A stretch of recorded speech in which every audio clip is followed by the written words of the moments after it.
Are we all looking stupid for not picking the Texans to make the Super Bowl? I kind of want to put them in. They're kind of a whack. Feel All like they you might need is mediocre offensive line. Big thing you got to watch for is where do we put Chris Jones? My favorite chess match in football. There's a feeling in Baltimore. Yeah, they got a feeling. They got a feeling in Baltimore. I like the Black Eyed Peas in Baltimore. Let me tell you, I'm Gruden. I like the Black Eyed Peas. A little Collinsworth, too. Here's a guy that must listen to the Black Eyed Peas because he's got a feeling. I'm going to hit the books. I'll see you boys later. Welcome to the Green Light Podcast presented by BetMGM.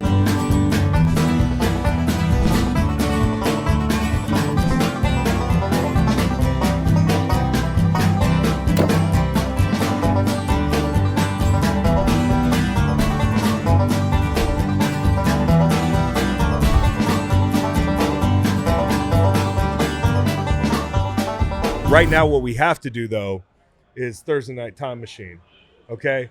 So, you know, it's the competition between myself and Macon every week to get as close to the Thursday score as possible.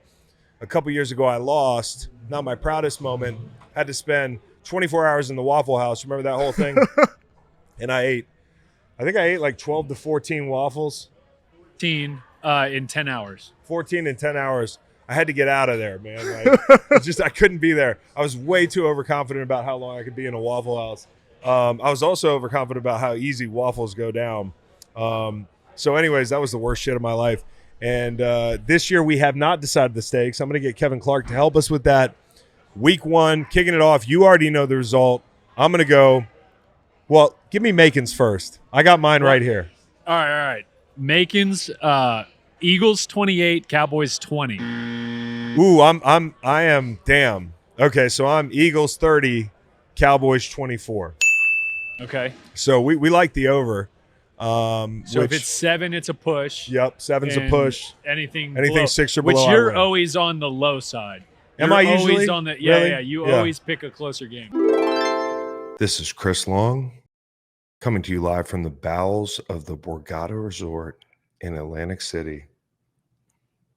I'm drunk, and the Eagles are 1-0. Fuck yeah.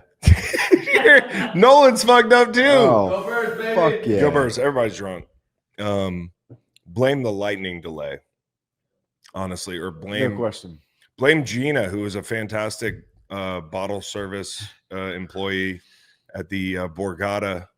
And what was she bringing us? Coastal evacuations. Yeah, Cape May IPAs. Is She saw that lightning delay as an opportunity. She did. She was like, let me get these Yeah. guys fucking drunk, see what happens. Listen, I think one of the biggest turning points in the game was the two oldest guys in the link. You know, well, Eberflus isn't that old, but Fangio's getting up there. And when the lightning delay happened, I'll be damned if they didn't go into. They had 45 minutes to figure shit out, and they both were like, "I want to go the fuck home. We're gonna call some fucking pressures." Yep. You know, out of the break, and I thought that made a huge difference in the game. Dude, all right, listen. This podcast is brought to you by McAllen, the Harmony Collection. Tastes like the inside of an oak tree. It's the Cirque du Soleil crossover that you've all been waiting for. I don't know how old this shit is, but dude, if the Eagles lost that game, I was gonna be like Denzel in flight in the room. And you know, come to think of it, there's nothing in that fridge. I checked when I came in. So cheers to the birds. Go Birds. Do you want some? Sure. So fuck it. We're already. If I may. But more than anything, dude. Yeah, he's wearing a Jim Otto jersey. That's pretty good. I don't know if it's tastes as good as what I paid for it. That's really good stuff. Yeah, it's good stuff. Sure. There's a place inside the Borgata called Vintage, and I was like, "Oh, liquor," and I went in there, and I was like, "I know my wallet." So I asked the lady, I was like, "Do you need ID in here?" I was like, "You believe me, I'm 40?" And she was like, "Yeah, you're fine."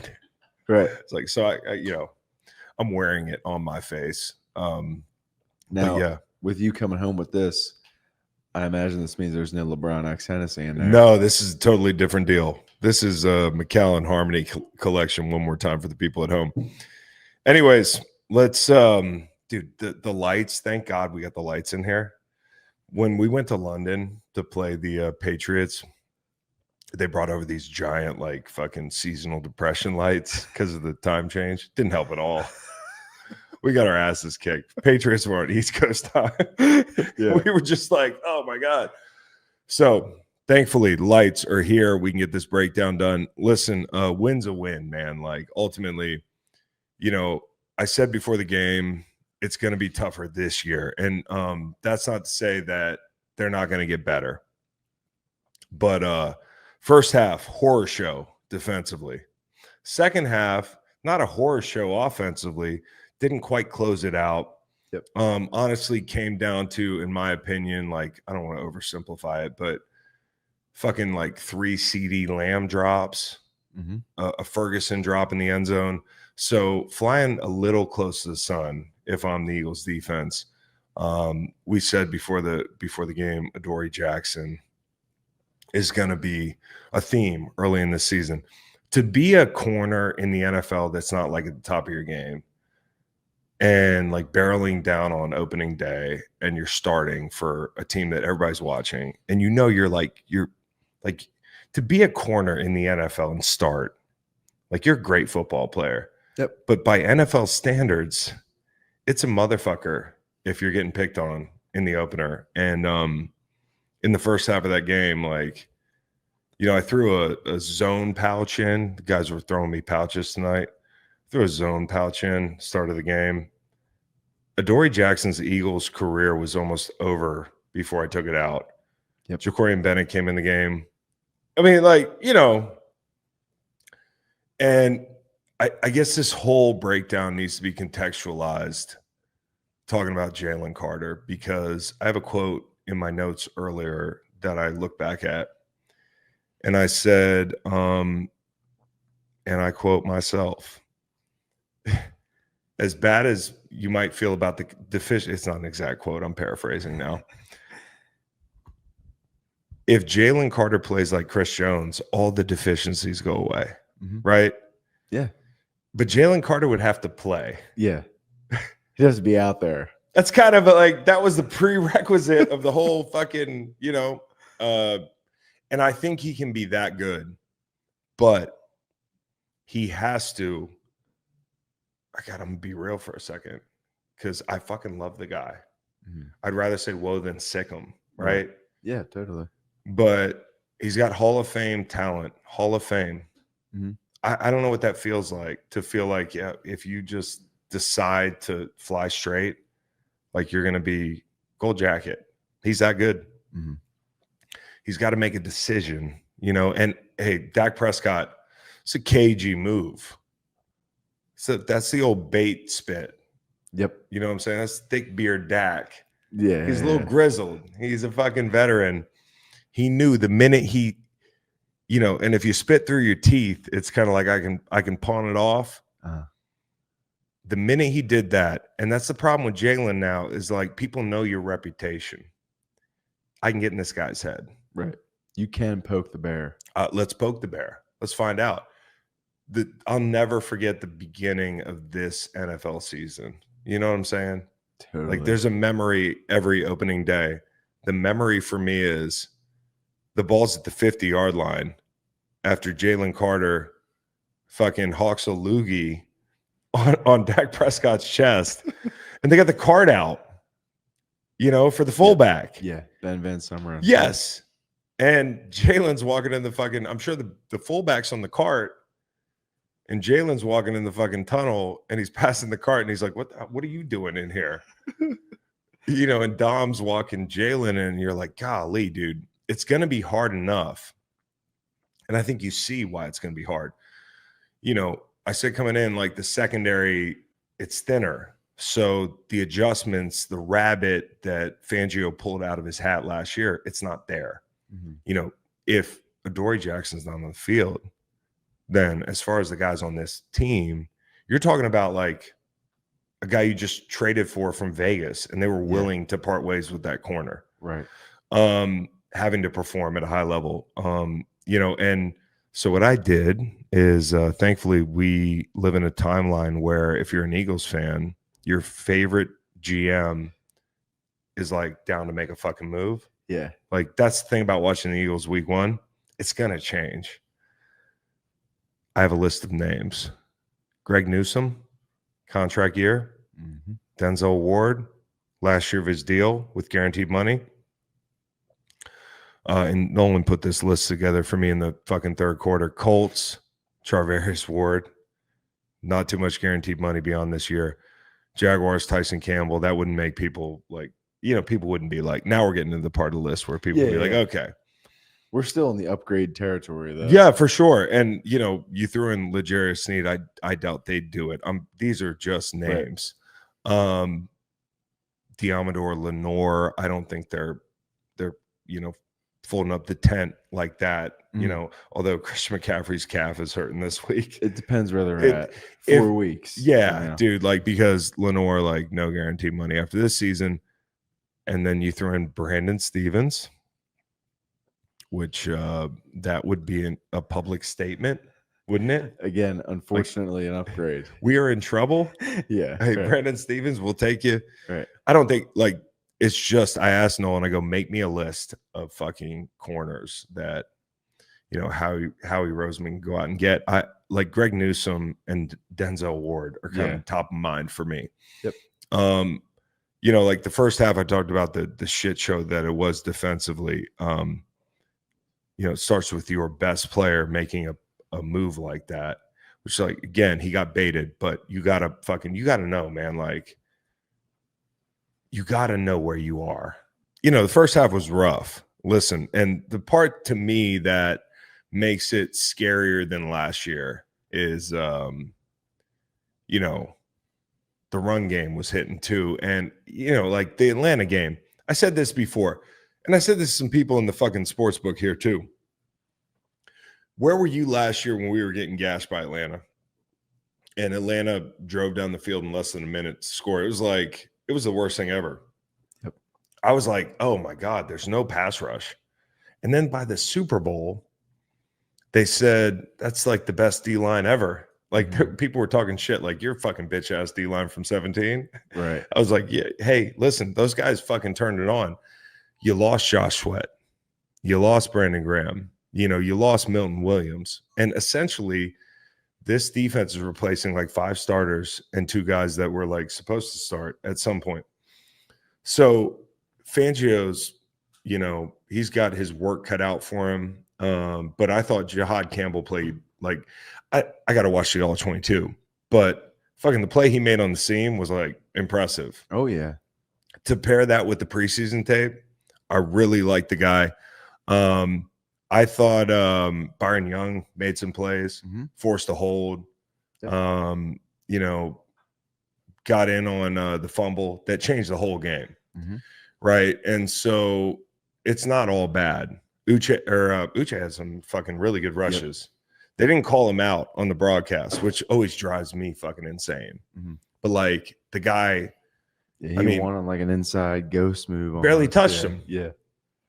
And it's consistent with what I heard out of camp, which was hey, Uche might be the best rusher out of the edge guys, not including Nolan, who'd been there and that sort of thing. And Nolan played well, I love Nolan. So the whole point is it's not all bad. Run defense concerns me. The game was going to go a different way if Miles Sanders doesn't fumble. Let's be real with ourselves here. And so that's something you got to put the fire out around that. But Jalen Carter not being on the field, step one. My mission statement for this defense is if you can get Jalen to play like Chris Jones, you're fucking fine. I don't know about fine.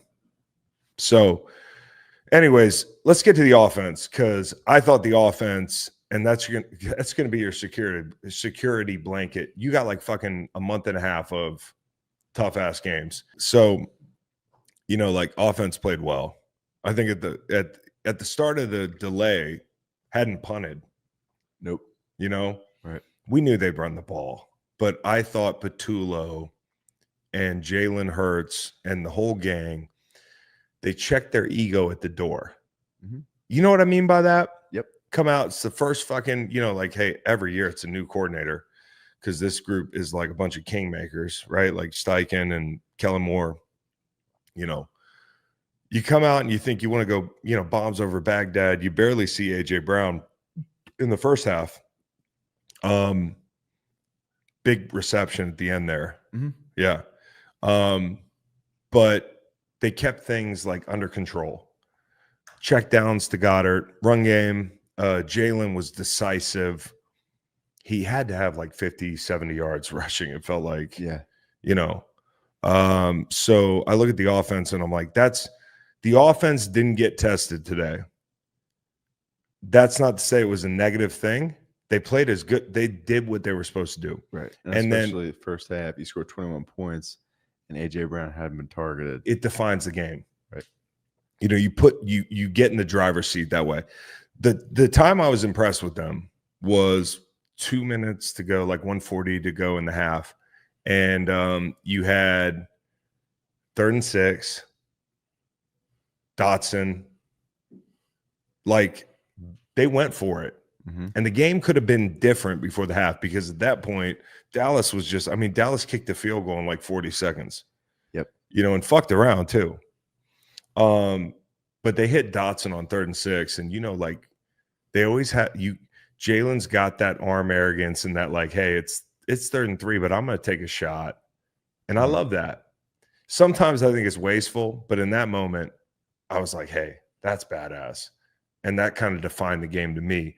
Picking up that 3rd and 6 and going for it, and going down the field with it, that was awesome. So there's a lot of positive. I think, like, offensively, if I'm being honest, I don't love the sneak peek at what you look like without Dickerson. Mm-hmm. Like, that to me is a little jarring, right? Yeah, the pressure's got to them. They look more human. Mm-hmm. But largely not a lot of pressure on Hurts tonight. Nope. Fowler had a couple plays, Nealon. Yep. And I'll say this, like, as we transition talking about the Cowboys, I kind of brushed them under the rug. And, when I do that, I don't mean to disrespect the team. They fought. Totally. Their best player offensively didn't make the plays. Mm. They ran the ball. Shoddy said, hey, we want to run the fucking ball. Yeah. They ran the ball. They don't have a lot of, like, great rushers. They hung in there in the second half. They're going to be better than people think, myself included. But I also think, like, I'm not sure who the Eagles are in this form either. So a win's a win. I think Howie's going to make a move at some point because you can't survive playing a team like the Cowboys. They got 2, like, kind of number one-ish receivers. Mm-hmm. To go to the fucking bowl, you got to play some teams like that, and their defenses are going to be a lot better. Right. But overall, I think that's it. Like, Yeah. You got your holes on defense. Luckily, you can fix some things. Offense looks the exact same. Mm-hmm. Didn't even have to involve AJ. Yeah. So, not the exact same. I have worries about the interior offensive line. Absolutely. I think if Dickerson's hurt, they're not the same. The biggest thing to me is coming out of that game, Saquon looked like Saquon. Think about all the plays that looked like they could have been negatives, and he turns them into chunk gains for them. And all those points you score without targeting AJ. So I feel fine about the offense. Bro, and then you're good at this. Like 30 minutes ago, you sounded drunk. Like you got your fucking, like, sober voice. I can fake it. No, I wanted to compliment him. I can fake it. Yeah, he's good. Matt Roth in the chat said that Nolan has the most elite. Yep. Yep. Well, because he already knows what I'm saying. We talk about this shit. Bro, we were up last night. Hey, listen, last night. We've had a few 2 a.m. Dude, calls we talk this all week. the fucking time. And we're just, like, bouncing shit off and, like, talking about, like, scheme at, like, 1 a.m. I'm stoned or whatever. Last night, I get to fucking Philly because I rode the train up. I'm a train guy. And staying, there's a park outside my hotel, and I always stay at this hotel. And And like 6 months ago, I was staying at this hotel, right? And there's these dudes out there, and you can tell they're in the park a lot. You know, I come to the park just for, you know, have a left-handed cigarette every once in a while. These guys are coming to the park every night. They got a fucking piano. They got like a boom box. They got left-handed cigarettes. So I go out there. They recognize me 6 months ago, and we're having a whole thing. Man, last night I roll up to the hotel. I go out to the park. I got a left-handed cigarette, and I don't have a lighter. And I'm like, somebody in the park's got a lighter. Man, around the corner, if it isn't my best friends in the world, and one of them's lighting a left-handed cigarette. The same fucking guys are hanging out in the park. Waiting for you. I'm like, are you guys here every night? Just like park dudes. Right. So, yeah, anyways, it's been a good trip. Fuck, what else is there to say around this motherfucker? You're going to be like, we want more drunk pods. I'll give you a stat. That's pretty easy for me. You know, what stat? Hit me. So there's been much made about QVC. Jalen Carter ejection, obviously 6 seconds into the ball game. Here's the first sentence from an ESPN article, September 12th, 2005. Okay. 20 years ago, almost to the day. Fuck yeah. Philadelphia Eagles linebacker Jeremiah Trotter Axeman. and Atlanta Falcons cornerback Kevin Mathis were ejected about a half hour before Monday night's season opener following a scuffle during pregame warmups. No that way. wasn't the earliest Eagle ejection ever. No. Actually, the Axeman. That was wild. I was like, bro, like to have to want to spit on somebody, like some shit. Like, I know Dak did that, but you know, if you ever wanted to spit on somebody, like some shit was behind that. Mm-hmm. They fucking did it like the fucking people are still settling into their seats. Yeah. And he was like, he's got to get control of himself a little bit. I know that Dak spit it like on the ground, but like when you walk up, get good at not getting caught. Yeah, totally. You know what I'm saying? Like, I know some people are going to be like, don't spit, obviously. But like, also, like the thing that shocks me about the situation is like, bro, they have a fucking, you see that wire above your head, Jalen? With with the shiny camera that costs $10,000, maybe more, right? That camera. What do you think? 15, 20 grand.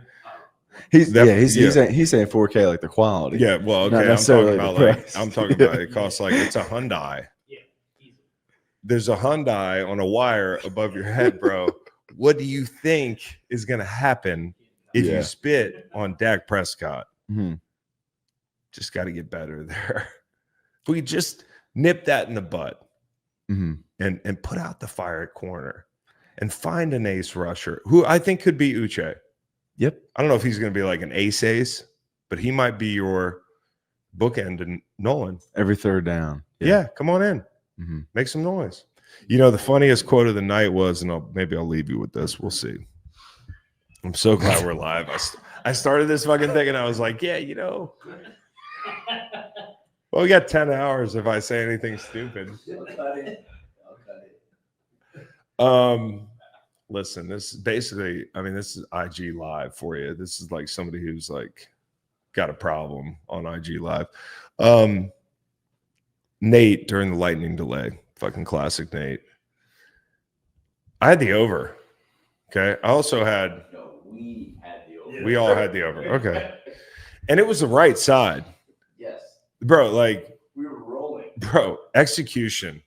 Don't blame me. Blame the execution. Punt till the 6th minute of the second quarter. I won Thursday Night Time Machine. Sure You'll hear about that in a second. I fucking had the over. I don't even know. What were we talking about there? No idea. Nate. Nate. Fucking Nate. Had the over. Lightning delay. We're like, oh my God. Like Tariq's like, I want to go to bed. Dev's fighting for his life, standing next to Mariah Taylor and Collinsworth doing a podcast in the fucking tunnel. I text Dev every time he's on TV. I'm like, bro, can you please get her to wear flats or something? Because She is just like you know, undersized. So fucking, you know what I'm saying? I'm like, yo, you need to like Respectfully. you need to have words with the guy who's like the set director, who's like, hey, you Dev, stand next to Mariah Taylor, 6'2". Nate goes, and Nate's here right now. Nate goes, what the fuck is he doing? He's playing table games, floating around. Nate goes, ooh, I think they're gonna. I think if the lightning delay happens, your bet is like it's a loss. Void. It's void. Yeah. I'm like, no, it's not that's not how things work. You know what I'm saying? Like, I've been through this before, bro. You started planting bad thoughts in my head. Lost the bet anyways. Fuck me, dude. Wish it was void. Had Goddard over receptions, and dirty little secret. I had Javonte Williams first touchdown for $100, and that paid for this bottle of McAllen, and we got the win, so we're good. Also had like Jalen Hurts first touchdown. What's up? What's up? What bet? Oh, the other one, the running back didn't suit up. Come here. Say it in the camera. We're live. 240. He's gonna sit down. I'm gonna end the podcast. I had. Welcome to the show. Oh man. I was scared I wasn't fuck. gonna win this bet because I threw in. What's his name? Jaden Blue. Dynamite drop it. Jaden Blue. You had Jaden Blue? Yeah. What'd you have Jaden Blue to do? He's a third string running back for the Cowboys. I threw him in a parlay with Jalen Hurts to score a touchdown and Dallas +8. So those two hit, and because he didn't suit up, I can't He believe got voided. you bet against the Birds. who, me? Yeah. You had the Cowboys, didn't you? I had Jalen Hurts. Okay, that's good. All right. So, yeah, spread. It's all good. We still won. You know, everybody got pissed at me. I'm like, bro, have I ever? Speaking of locks, I don't think I've ever given out a lock on the other side of the Eagles, and I still I shred. So that's pretty impressive. I only have 31 teams on the board. So, anyways, let me give out my locks. I want to give out my locks so I can go up to my room and continue to spend some time with this bottle here. Oh, that's a cool bottle. Isn't it cool? Have a little swig. Tell me what you taste. Pause. Harmon collection. All right, so my locks, I put these in this afternoon. Okay. Thank you. I appreciate it. Thank you. So here's all the locks for this week. Do you have records from last year so I can rub that in one more time? You're at 73%. Macon was at 52, and Steve was at 51. Your boy right here, because all I can do is live in the now. 73% on locks last year. Okay. That's why I got first pick this week. Here's my 5 locks for the week. Packers -2.5. Panthers +3.5. Okay. Little worried about the offensive line. Can somebody check on Aquanu and them? Rams, Texans under 43.5. I think it's going to be like a bloodbath, not in a lopsided way, but like, I think D'Amico, I said this in the pod earlier, you'll hear it later, is going to be like, hey, how's your back, Matt? Mind if we send extra rushers? Like, have you met Danielle Hunter? Have you met Will Anderson? Have you been to the kill zone? You've been in that Airstream a lot this season. I mean, you know, it's so funny. Like, people don't want to admit this, but like, there is a barbaric side of our game where if somebody's like got a bad back, like, and there's a quarterback, you're trying to hit him hard. Yeah, it's part you of the know, game. so affects the way you call the game. Cardinals, Saints under 43.5. And then Brock Bowers over receiving yards 65.5. I'm sorry, Aiden. I don't know who. Like he's got headphones on. Pat's fan here, Aiden. Brock Bowers. You're gonna hear his name a lot Sunday. Yeah, they're gonna be. Yeah, for sure, dude. Yeah. So Macon put in Giants +6, Miami +1, Detroit +2.5 by the half point to 3. And then Macon's got Seattle, San Francisco under 43. I think it's a good play. I like that. And then the wild card bet is Bryce Young, Carolina over 214.5 passing yards. Steve, Giants first half +3.5. Texans +3.5 by the half point. I'm gonna do that in real life. Browns +5.5. He's doing the fucking home division dogs week 1 thing. I see what you're doing, Steve. Lions Packers over 47. Can't argue with that. And then finally, Jets Steelers under 38.5. And with that, I can go to bed, bro. But anyways, shout out to the locals for being awake for this fucking live stream. 3-2-1, 3-2-1. Oh, so it doesn't go over loudspeakers. That's good. Okay, good. All right, cool. So that's good. That's how we're gonna start the show. Because, whenever you're doing a live show like we are now, which is like live to tape, I would say, fellas. Yeah. Would you call it that in the industry? Yeah.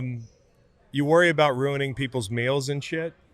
And there are some people that are here to just enjoy a drink and maybe a grilled cheese sandwich at the BetMGM Sportsbook here at the Borgata in Atlantic City.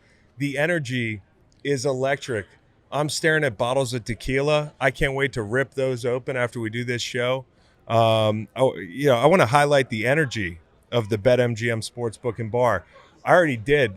What I'm telling you, it feels like Eagles opening day in football. Here. The food, the drinks. I already mentioned that. Borgata's been awesome. Ultimate gaming and entertainment destination. And for me, a guy who admittedly doesn't like Vegas as much as everybody else. I'm 40 years old. I have 3 kids. I live on the East Coast. I rode the Amtrak up here. Like, it's perfect.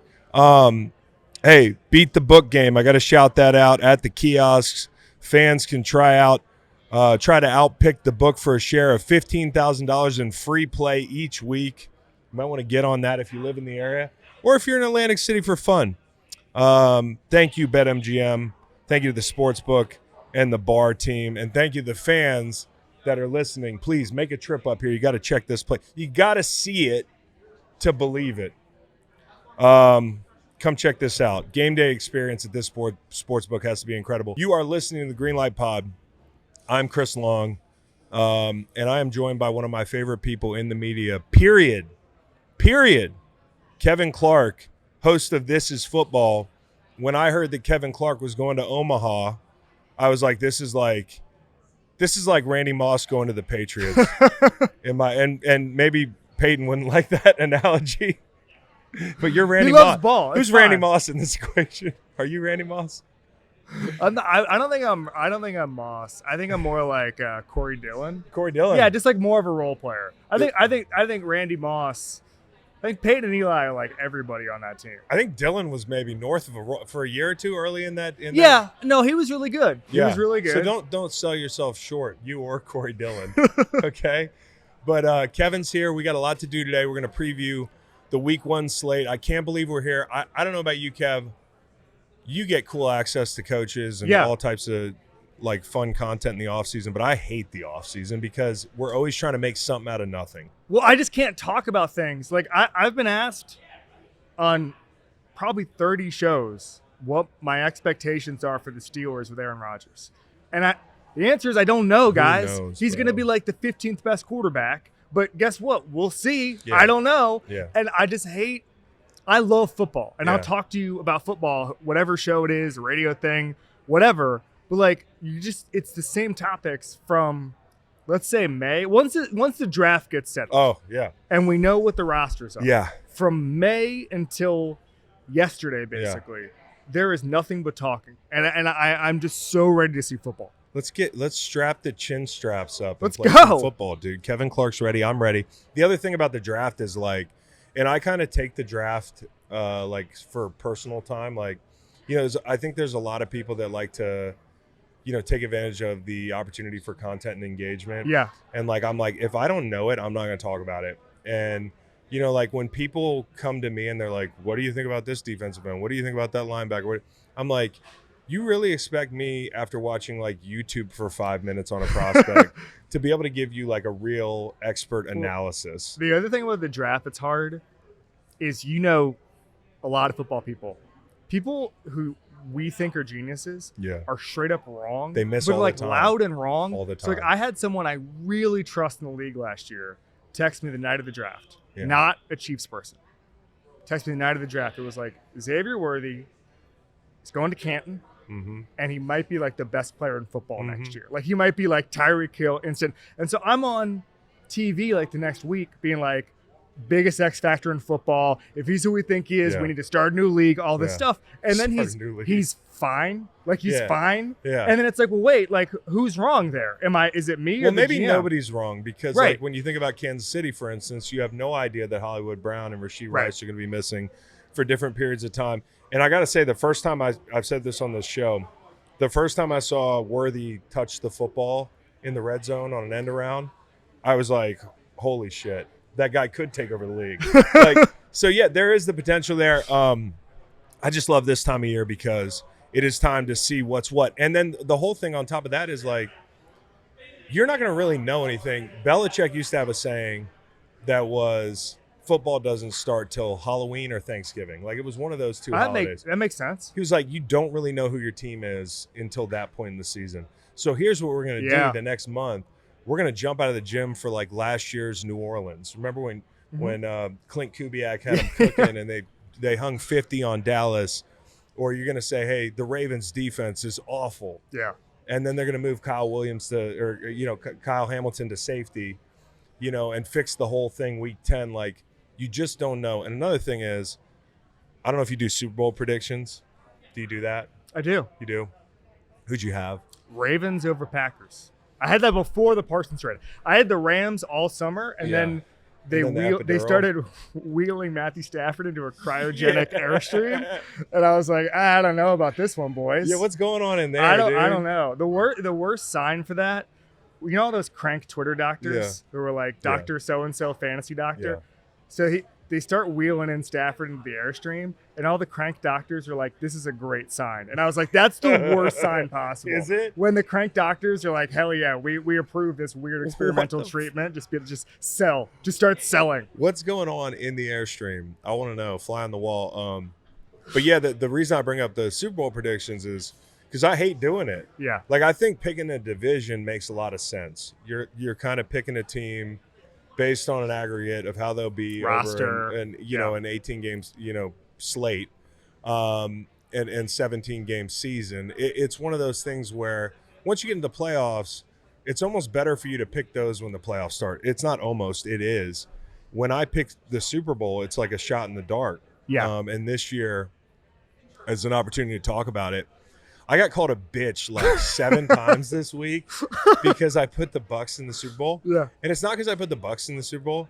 It's because I didn't put the Eagles in the Super Bowl. Right. And if you look back at my Super Bowl predictions over 7 years, if you're an Eagles fan, you should be happy that I did not pick your team to go to the Super Bowl because I haven't gotten one right yet, dude. Like, nobody was mad at me last year when I put Detroit in the Super Bowl.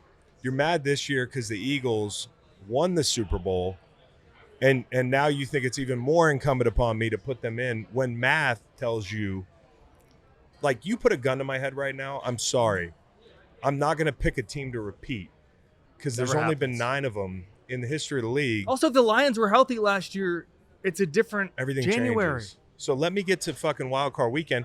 And maybe if Vic Fangio figures out how to fill these holes that show up week 1, and there's no reason to think he won't. But, the NFC got better. It's funny. You talk about, like, if I talked to Lane Johnson last night, told him good luck and everything. Certain fans are like, I don't even want to listen to your podcast anymore because you picked, a team over the Eagles. If you talk to Sirianni or coach, They don't want to be fed, in their words, rat poison. They don't want praise. Players say, hey, we're turning the page on last year. Last year doesn't matter. But fans, they want the rat poison. And I totally get it. But I just wanted to underscore that we don't know. We're throwing fucking darts in the preseason. So it's nothing personal. Certainly not a backpedal. I just want to remind you that this is a national podcast. I don't work for WIP.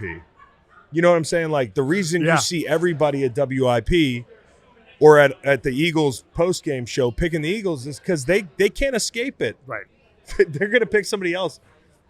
They need security outside their house. I live in rural Virginia, and I cover 32 teams. So if I could tell a story, it's that underscores what this is all about. So I want to say it's 2018. This team comes out of the gate, and I said, defense is horrible. Write them off in so many words. I get a call it was on my pod. I get a call the next day from the team's GM, and he was like, I'm not trying to be like defensive about my team. We need to understand something. Post 2011 CBA, a September defense and a December defense have basically nothing in common. Totally different. And the point of September for a defense, now for an offense, maybe there's more data points. It's just a different deal. For defense, with the way they don't have padded practices after whatever, like the way that they have to figure out certain things for not hitting as much as they used to. As you said, September and October are just figuring it out. Yeah. And I've always taken that with me now, where it's like if you want to declare something on September 15th, you better be right. Be careful. Because you have to project out in a way that is completely different. Yes. Nobody gets it, and we do it every year. And that also flies in the face of a cliche of like the defense is always ahead of the offense. Yeah. Which it is generally, but also to your point, like it's just a totally different ball game now. And I want to get to the point where I have enough clout that a GM calls me and is offended by my words. Like, so I got a ways to go, dude.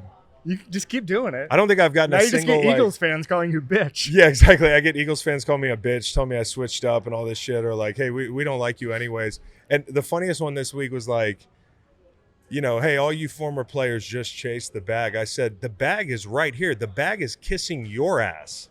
I don't know if you understand that, but I make more money in Philly than anywhere.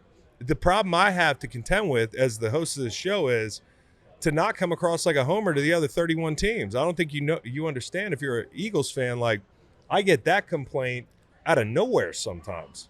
Let me tell you how much clout I have and how much I regret having clout. Is I will keep the names and the teams out of this. On Sunday night, I was in Miami. Yeah. Notre Dame game. Having a great time. I'm in the tunnel. Every scout, about 8 GMs there, bunch of scouts there. I know a lot of these people. I know some of the guys on Notre Dame too. So that gets harder too. Yeah. When, like, you're trying, like, old 19-year-old version of you would go out and tell these kids they're going to die in a fire, and then you see one of these guys you know pretty well, and you're like, oh, what's up, man? Hey, what are you doing here? I was just going to sit here to tell these kids they're going to die. Like, sorry. Yeah. And so you just end up not doing it. But I saw a scout I know well, and then I took a selfie with him, sent that to the head ball coach of the team, and just said, hey, again, good vibes, got some Kona on tap, and I just said, hey, Carson Beck 1-1. We already worked it out. So then I'm so proud of myself. He's texting this to a head coach. And I'm so proud of myself. I think it's so funny. And then one of my friends like, did you just tell a head coach he's been picking first overall? Is that classic or what? And I was like, well, yeah, I guess. But he got it. He's like, no, that's how he's going to read it. And I was that's like, exactly how he read it. All right. He's good. You know what? He's going to get it. He's a funny guy. That's so we're good. Fucking good. So we're good. He did. And by the way, he laughed it off. We're good. Everything's fine. Everything's fine. We're going to get into our tiers here. We like to tier the slate in 3 tiers, top, middle, bottom. You could probably figure that out listening. Yep. Lady at the bar is like, yeah, I got it. So what I want you to do for me, Kevin Clark, since we are in a casino, is tier casino games. Yeah. Give me a top tier game, a middle tier game, and a bottom tier game, and then we will apply it to this slate. So my favorite game in a casino was blackjack. How are you feeling about that? Blackjack's cool. I'm actually a big blackjack player. Me too. There's what happened? I was shit-faced. So you're playing with Scott Steve and Scott Van Pelt. Okay. And Russillo. Russillo. And I think PFT. So this is like this is a I feel like I'm like, do I even belong at this table? These some media giants is at the Super Bowl, and Yeah. I'm blitzed. The short of it is Chris gets dealt what, like a 14? And they ask him if he wants a card, and he goes, I'm safe. I'm staying. I like to be safe. I love this. And it's Playing Scott for the Van, field goal. it's Playing for Scott the Van 50-yard Pelt's field goal. Playing the under. favorite story of all time. So blackjack, yeah, I'm in on that. I'm so in on it. I call it 21. All right, the 21 tier. Yeah, 21 tier. Beautiful. Okay, middle tier. Middle tier. We can go poker. Poker. We can go poker. I don't love poker in a casino setting. I just don't know. First of all, you never know who you're going against. You know, Right. like you can never. I feel like the online casino thing has made it so. I feel like in the 50s and before that, and especially like in the 1800s, Yeah. you In could the like 1800s. look across from somebody and be like, "This guy's That a guy poker can fucking player." play. And now it's like this guy's been in the lab since he was 13, and he's gonna rock me. What does an 1800s elite poker player look like? Is it Sam Elliott? Yeah. Like you're not gonna roll up because the thing is, if you look like a dork in the 1850s, it means you haven't spent a lot of time In in a saloon. saloons. A saloon. Bro, that saloon life was You had different. to. If you were an awesome poker player in 1850, you had to spend so much saloon time. You've that seen it guys would getting shot. Wear it on your face. Yes. And now there's no smoking in casinos. Yeah. And so you can just roll up. You could be one of the headphones and sunglasses guys. You've been in the lab. You went to MIT, and you're going to take my money. It could be like a chick with a Hello Kitty fanny pack. Yes. And she rolls up and just And you're about to get takes rinsed, your bro. bankroll, Yeah, you're dude. done. You're done. You're right. And I don't even know how to play poker. It's a dirty secret. I'm not a huge poker guy, Yeah. but I like it playing among friends. Okay. So we'll put that in the middle tier. Okay, middle tier poker, bottom tier slots. The slots. The slots. Yo, sometimes I just like to go out there like I think if you're like a Jehovah's Witness or something, you should Yeah. you should go to the slots. So- Like you should try the people on the slots because they need you. I think You it's know a what I'm boomer saying? thing. My dad is a huge slot guy. He needs And to he'd always be like, we go to Vegas, and I'd be like underage, so you couldn't Yeah. even get off the middle strip of the casino. Yeah. And he'd be like, I'm going to catch up to you. And they just like bang out like 6 Ellen DeGeneres slots Oh, that's real quick. That's you know? great. Just check, make sure there's no jackpot. Well, if you're young and you play the slots, I think that's more of a concern. Like if you're parked in front of a slot machine, like Candy Crush Saga slot machine, or like things are not good. I think video poker too is like a boomer thing. Yes, it's so true. Anyways, I think that slots average age we're looking at like 74. yeah, dude, for sure. And I don't know what the median is, brother, because I'm not really sure what that means. So, anyways, so those are our three tiers. Well, by the way, why you shouldn't play poker? Yeah, no, I'm Not a math guy. not a math guy, dude.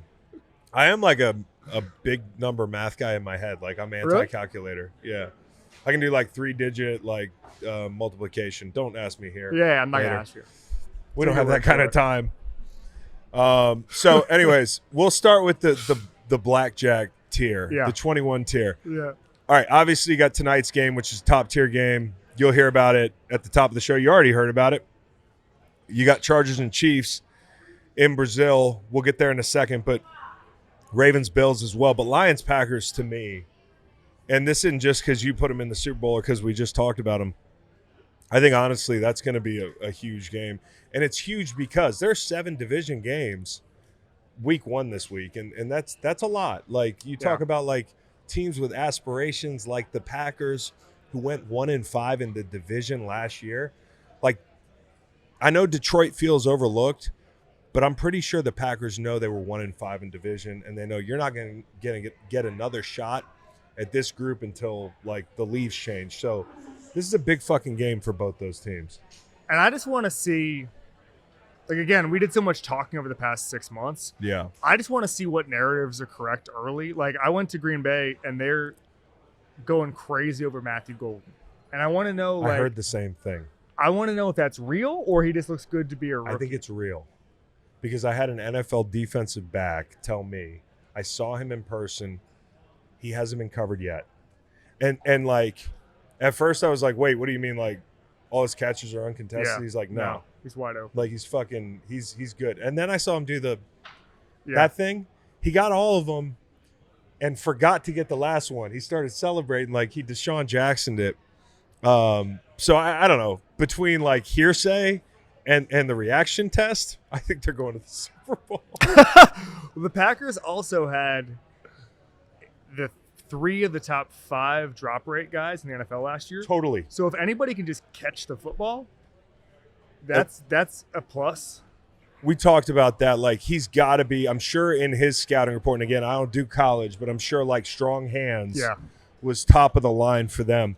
The reason I think the Packers are going to be better this year, certainly Micah factors in, but I thought Jordan Love was hurt last year. I mean, I know he was hurt last year. And on top of that, I think you add the number 1 wide receiver. Guys don't forget how to catch the football. Offensive line solid. Josh Jacobs is the guy that everybody forgets about when you talk about the running back value being increased by the movement of certain guys like Saquon or Derrick Henry. I thought Josh Jacobs was fucking fantastic. He last was. year.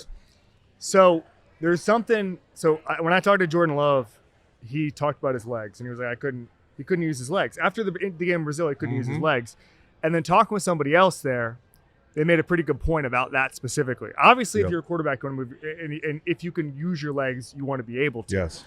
But that's not all. When you build a playbook, a lot of times the check is using your legs. Like if you get a certain look, you can use your legs to bail out of that, bail the offense out of a bad play call. And you couldn't do that last year. So you're talking about having to rearrange your whole playbook on the fly because you have certain looks where running is the check. And I think so many people they assume that if a quarterback's upper half is okay, like if it's not an AC sprain or like a rib or like a bicep, like he can throw the ball, like no problem. It's a whole chain, man. And some people listening, they're like, of course. But when you start the season hurt, it can feel like you're never yourself. Like we'll talk about the Bucs later. Antoine Winfield, you might as well miss the season. You know what I'm saying? Like, and this is a quarterback who, as you said, his mobility is a big part of it. They played Detroit the second game, and I'm as big a Detroit fan as anybody. So if you're coming to this show cold, like I love them. I put them in the Super Bowl last year. They were down all those guys. They zeroed up and just fucking brought pressure in that second game. And like Love he had no answers. They had no answers for the blitz. Kelvin Shepard's a total mystery, right? I think you would lean like LaFleur in this matchup because he is such a damn good OC. Yeah. But there is the mystery component of Kelvin Shepard. Like, what's he going to do? And you don't have to – you're getting Tyleek Williams. You get a look at him. You get a look at healthy Hutchinson, healthy Davenport. You add Reed to the equation. Terry and Arnold, as the year went on, less grabby maybe. That part of his game, maybe he improves it. I think, like, when you talk about Branch in the secondary, we had Jack Campbell in the show. I fucking love their defense. So this is not going to be easy.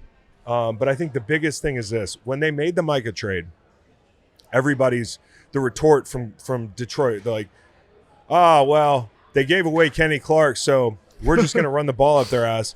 Kenny Clark, who I respect the hell out of, he's one of my favorite players from that organization over the past 10 years, is not the guy he used to be. No.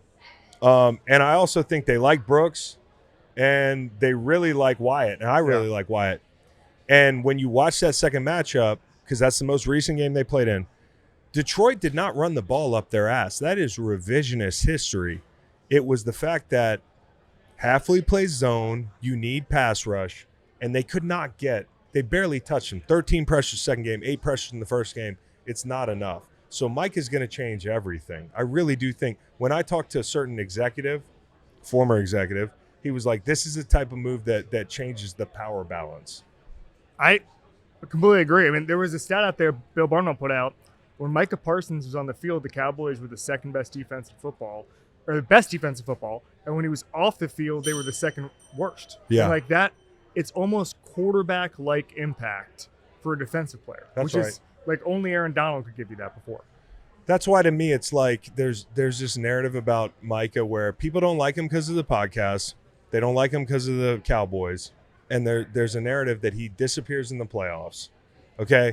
I think a lot of people are going to be proved wrong by how important this move is. I agree with that. and I should mention Nazir Stackhouse, like, there are reasons that they felt okay about doing this, but I don't care who it is. You go make the move for Micah Parsons, and that tells me more than anything. If you want to know shot in the dark how good they're going to be this year, ask somebody in the building. They're saying in public, like, we think we're there. Like, that to me, when you make a move like this, it's like hey, we're all in. And you don't do that if you don't think you're good. It was interesting. I talked to Brian Gutekunst a month ago. Yeah. And we do the thing called badasses, or, most badass person ever been around. And his answer was Reggie White. And he said there was two things about Reggie. Number one was the power and the pass rush he had. But number two was the perception of him coming to Green Bay changed the way people thought about the Packers. That's interesting. And I actually flashed back to that when they made that trade, where it's like the Packers, for as exciting and good as they've been for 30 years, it's been a while since they were the flashy team. It's been a while since kids were wearing a Packers jersey. I used to wear a Brett Favre jersey around, but that aged poorly. But like if you're a 12-year-old now, you're buying a Micah Parsons jersey, and I wonder if that was part of it too. Well, I think that like certainly it's the perception of we're serious. We got a great roster. You also have to talk about the fact that you're making moves to beat. When you see a team make a move, you're kind of looking at it. Here's the thing that I want to go back here first. You brought up the Reggie White thing. What's so interesting is Jerry's trying to turn the clock back with the Herschel Walker thing. Yes. And Brian G is trying to turn the clock back from before he was there, and they went out and got Reggie White. So there's a little and that's so cool because it's two historic franchises, and they're trying to at least part of them, he's acknowledging that, and Jerry for sure is trying to make that Herschel Walker trade. 100%. But it's not going to work for Jerry. It's not. But when you make a move like that, you are saying hey, this is what it's going to take to beat the team that we got to go through. Right. And to me, when you look at Detroit, the reason I am not as bullish on them this year, and I love Dan Campbell, but you have to replace two coordinators. We talked about that, and maybe he's getting undervalued in that whole thing. The interior three offensively, what is it like in a post-Frank Ragnow world for Jared Goff, who I understand, and I fucked this up in the past, so I apologize to Detroit fans. Sometimes I shorthand what I'm trying to say. When I say Jared Goff's not great against pressure, I don't mean his statistics aren't great against pressure. What I mean is if you move him off the spot and the pocket's not clean, and they've done a great job of setting that pocket for him over the past 3 to 5 years, it's a whole fucking different ball game if all of a sudden Glasgow's not the center that Ragnow was, and Mahogany's maybe not the guy that you expect him to be. They really love Ratledge, so that's the saving grace. But as good an interior triangle of pass catchers in the NFL as there are, and I saw Jamison Williams run in person, and we were at Houston and Detroit's joint practice, and I almost pulled a muscle getting to my phone to bet all his season over. He looks fantastic. So did he, by the way. He was just pounding the over. Yeah, he was too. Okay. Golly. But I can't wait to see Hutch healthy.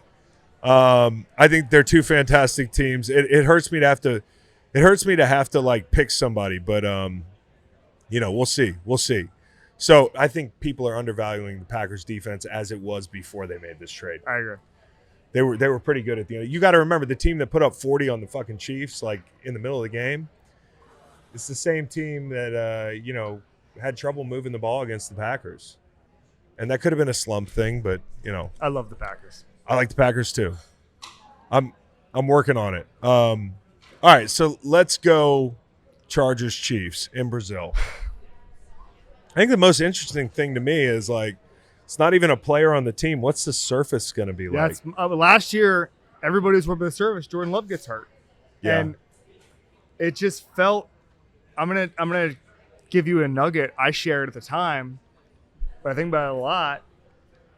Someone texted me and said, "We're getting to see someone in the league, a scout, texted me during that game." And was like, there's certain guys where no one can run at top speed, so they're thriving. Yeah. Because they don't if you're a big bulky guy, you're not getting chased down. Whatever. It's if you eliminate top speed from an NFL game, the game is played differently and it favors certain guys. And that's what happened last year in Brazil because guys just were not. Jamison Williams would not thrive in Brazil. It also does not favor the rushers.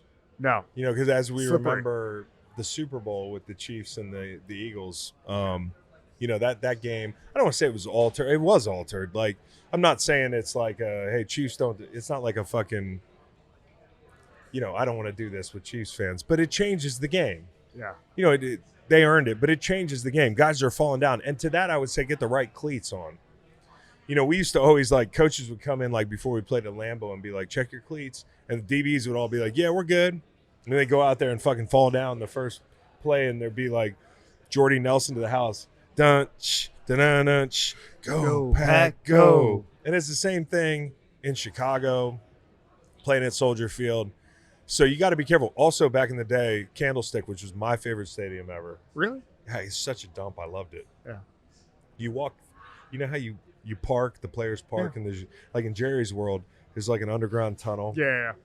Candlestick, you get off the bus, you walk 5 feet through like hordes of fans, and you're in the stadium, and the locker room's right there. It's just an old, cool stadium.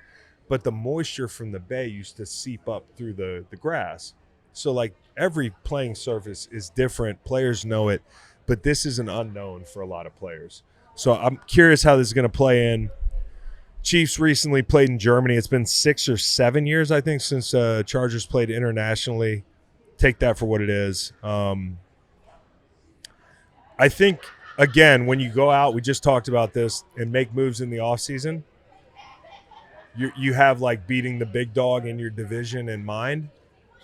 500 pounds of running backs for the Chargers. When you watch the tape last year of how they fared against the Chiefs, they could not run the football. That's the biggest thing for me. I think Hampton's a dog. Yeah. I don't know if you watched him at UNC, but I think he's really, really good. He Yeah. might have an instant impact here. Really? Yeah, I do. But again, it's surface, it's speed, it's all those things. I mean, does that hurt the Chiefs because they're not going to be able to do I think it. speed down the field? What's the first guy that came to mind for me was, like, when you think about explosives, they're not all like, hey, go ball. The thing I think about is, like, people falling down, like the Eagles defense falling down last year when they played in Brazil. I think about Worthy catching a crosser for 70 yards because somebody falls down. So, like, it's hard to predict. It could affect the rookie left tackle, and that's one place I'm looking, because all of a sudden, and I think he's going to be great. I don't want to throw great around, but I think he's going to be great for them. Simmons, he's going to have to anchor on Khalil Mack's bowl. Like, how's that surface hold up for him, like, when he's trying to dig his cleats in the ground? I think, though, the biggest thing is the run game. If you can't run the ball on these guys, they're going to dare you to throw the ball. Yes, absolutely. But the thing that has frustrated me the most about the Chiefs for the past 2 years is they haven't thrown the deep ball at all, at all. Right. And that was a combination of offensive line play, chemistry on the field. It could be something as simple as Xavier Worthy is not staying in bounds on a couple of them. But, Mahomes went from statistically the best deep passer in football for the first 3 years as he was a starter to one of the worst. I think he was like 34th in the league last year. And that can't happen. Yeah. And so I wonder if they're going to try to force go balls. I just don't know. I don't to get know. it on tape. To get it on tape and try to get it. Like, I think they want to establish that, because that's how you reestablish dominance with the Bengals, with the Bills, with the Ravens. Is like right now, all those cover 2 looks, they're just dinking and dunking. I think Mahomes has the lowest average depth of target in the league the last 2 years. Like, do they try to reestablish that in Brazil on a Friday night? See, I think that I would tend to think they might, but I also think that if somebody's in too high, you got to bully them out of it. Right. And, Chargers lost Poona Ford. I think when you look at this offensive line in the current state it's in, Josh Simmons, left tackle, really like him, want to see him anchor. That's the big question mark for me, but he looks really good. Kind of reminds me, I hate to say it, of Tyron Smith. Like from a build standpoint. Like, I don't know if he's as good. I look at the left guard in Suamateia, who was there last year. Kingsley at left tackle struggled. He struggled at guard. Now, he's improved through the preseason. I think Heck's a great coach. But early on, they're going to lean into the run game a little bit more, I would think. And that's the big thing for me is, like, if they can run the football, then it opens up the other stuff. You can mix in some shots. And I think for I think for the Chargers, it's like you looked at Trey Harris, Noel. Yeah. What'd you see? Yeah, I thought the preseason tape was really good, especially that week 2 preseason game. He gives you some alignment versatility, bigger body, knows how to run routes. I think he could be. Yeah, he's definitely going to help them this season. And I again, agree. you think about who you're trying to beat. Trying to beat the Chiefs. What are they like? Well, they're going to man you up. They're going to bring pressure. You're going to have to make contested catches in space or in tight quarters. And a lot of like, hey, money downs against those guys. Where last year they did not have real answers. Lab McConkey was the answer. They let Josh Palmer walk. I think they probably feel pretty good about this kid. KLS maybe less impact, as you kind of put it. Yeah. I think he could help in kind of a reserve role. I think, with a 5th-round receiver, you're hoping over the next 3 years he can develop into a number 3. You're happy. But it was a good preseason for him, too. I think they got something there. The guy I'm going to circle is Christian Fulton for the Chiefs secondary. I mean, only played in 1 preseason game. Chargers let him walk for a reason. In division, I'm sure he's upset and wants to play well against his old buddies, but they know him well, too. I didn't think he looked great in preseason. And, Spags has always got something up his sleeve, but I don't think they're very good outside Chris Jones up front, which is not a new thing. He kind of is the ball club. But, I don't think they went and got naughty at the end of camp. Yeah. That's a Bad sign. Noel said this earlier, and when you make a move in preseason, it's like a public declaration. Yeah. It's like it might as well be you might as well be talking in the free speech box at the town square. We fucking suck outside Chris Jones or whatever it is. I think the big thing you got to watch for is where do we put Chris Jones? This is my favorite chess match in football because sometimes I'm going to park him over Trey Pipkins and just say kick his fucking ass, and then sometimes I'm going to put him over here. And here's where the pressure is going to be, the opposite side. We're going to demand slide, and it's Becton, it's Pipkins. Let's see how you sort a pressure or deal with, hey, if you want to go condensed formations, you know what happens. They're going to bring pressure off the edge. So it's all about pressure for Spags. Again, Minter last year, looking at it from a macro standpoint, Minter kind of kept everything in front of him, played a lot of zone. I thought they played above their personnel. So when I wasn't bullish on the Chargers over the past month, for me it's Slater gets hurt, and I thought they probably outplayed themselves a little bit defensively last year.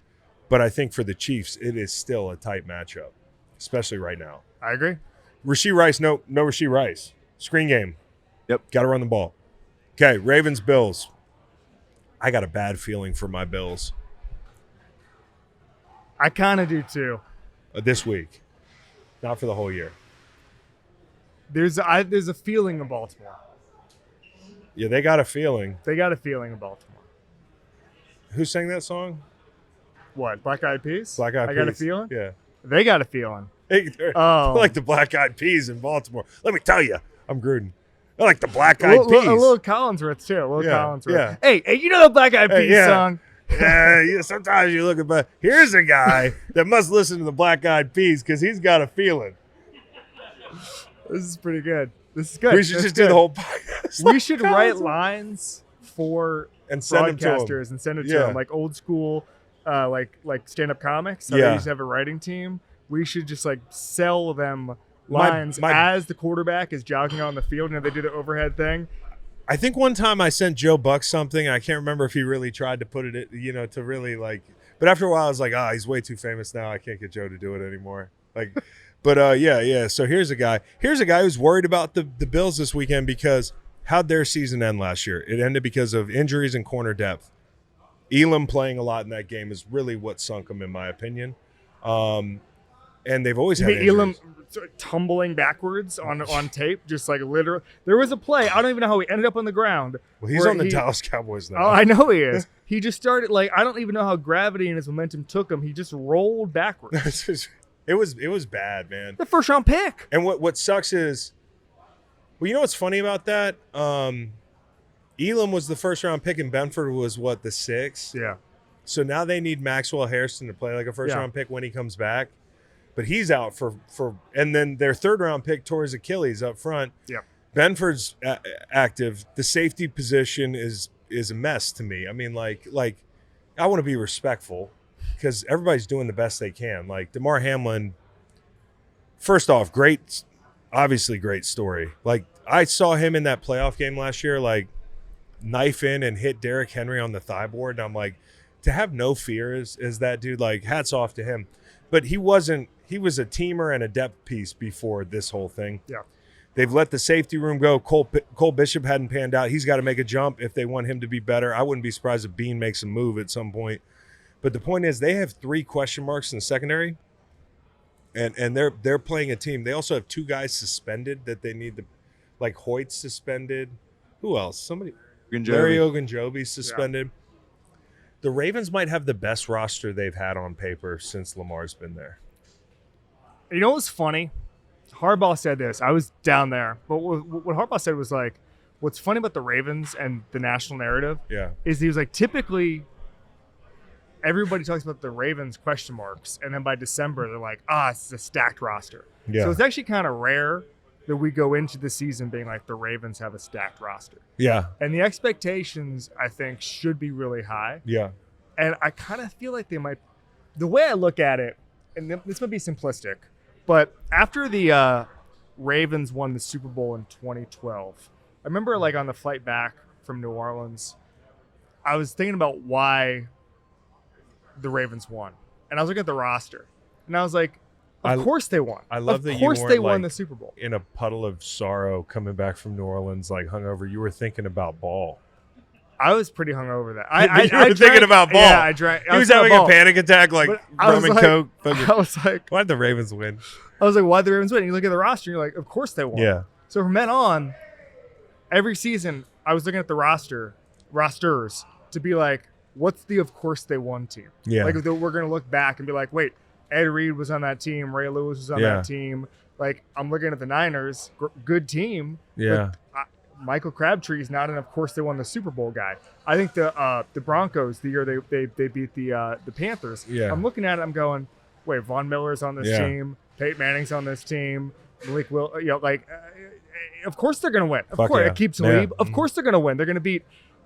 But look who they also beat. They beat. Exactly. I know you said they weren't there, but like San Francisco had a lot of players. Yeah, man. Exactly. So when I'm looking at this Ravens team, they're kind of my, of course they won the Super Bowl team. Where I'm just gonna be like, oh, Kyle Hamilton's back there, Lamar Jackson's back there, that line is back there. The only thing about the Ravens, and I got the utmost respect, even though Ravens fans will call you a bitch if you don't put them as there, and they're kind of like that, is because in their fully formed state over the past couple of years, they have been one of those teams. Yeah. And, by week 10 last year, they made the adjustments, and they were a fucking really good defense. Offensively, can jam the ball down anybody's throat. 2 years ago, like, we forget to run the football in the second half against the Chiefs. There's a penalty, costly, taunting penalty. There's a fumble. Last year's picks. There's the drop. I hate to say it because it's so cliche, but if I had any other evidence to support them winning a Super Bowl, I'd pick them. Like once Malachi Starks to me is the X factor. I hope so, because he's gonna free up Kyle Hamilton to do so much. I would love to see, and I thought Washington was good last year, but he's hurt. So they wanted to. I agree with you. Everything on paper says they're the best team in the NFL, but what they haven't been great at is being the best team in the NFL. Like when they get in the playoffs, like 2 years ago, they should have beat the Chiefs, right? But I picked the Chiefs because I was like, I just don't know if Baltimore has that playoff DNA. They haven't had it in this chapter. Like from the Tennessee game to the Buffalo game where they lose like 17-3 or whatever, they just lay an egg, to the Chiefs game, to last year when it's like the Bills defense in the first game they played against the Bills, and I know they were missing guys, looked tiny, bro.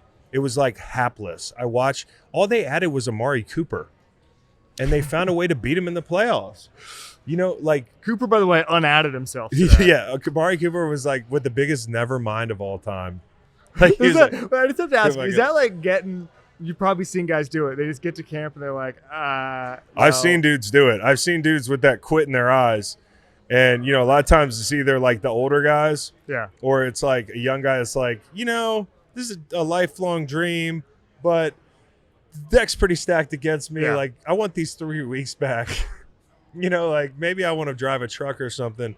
Get the start early on the CDL. But yeah, let me get my CDL, bro. Get Which CDO actually- by Labor Day. Yeah, it pays pretty well.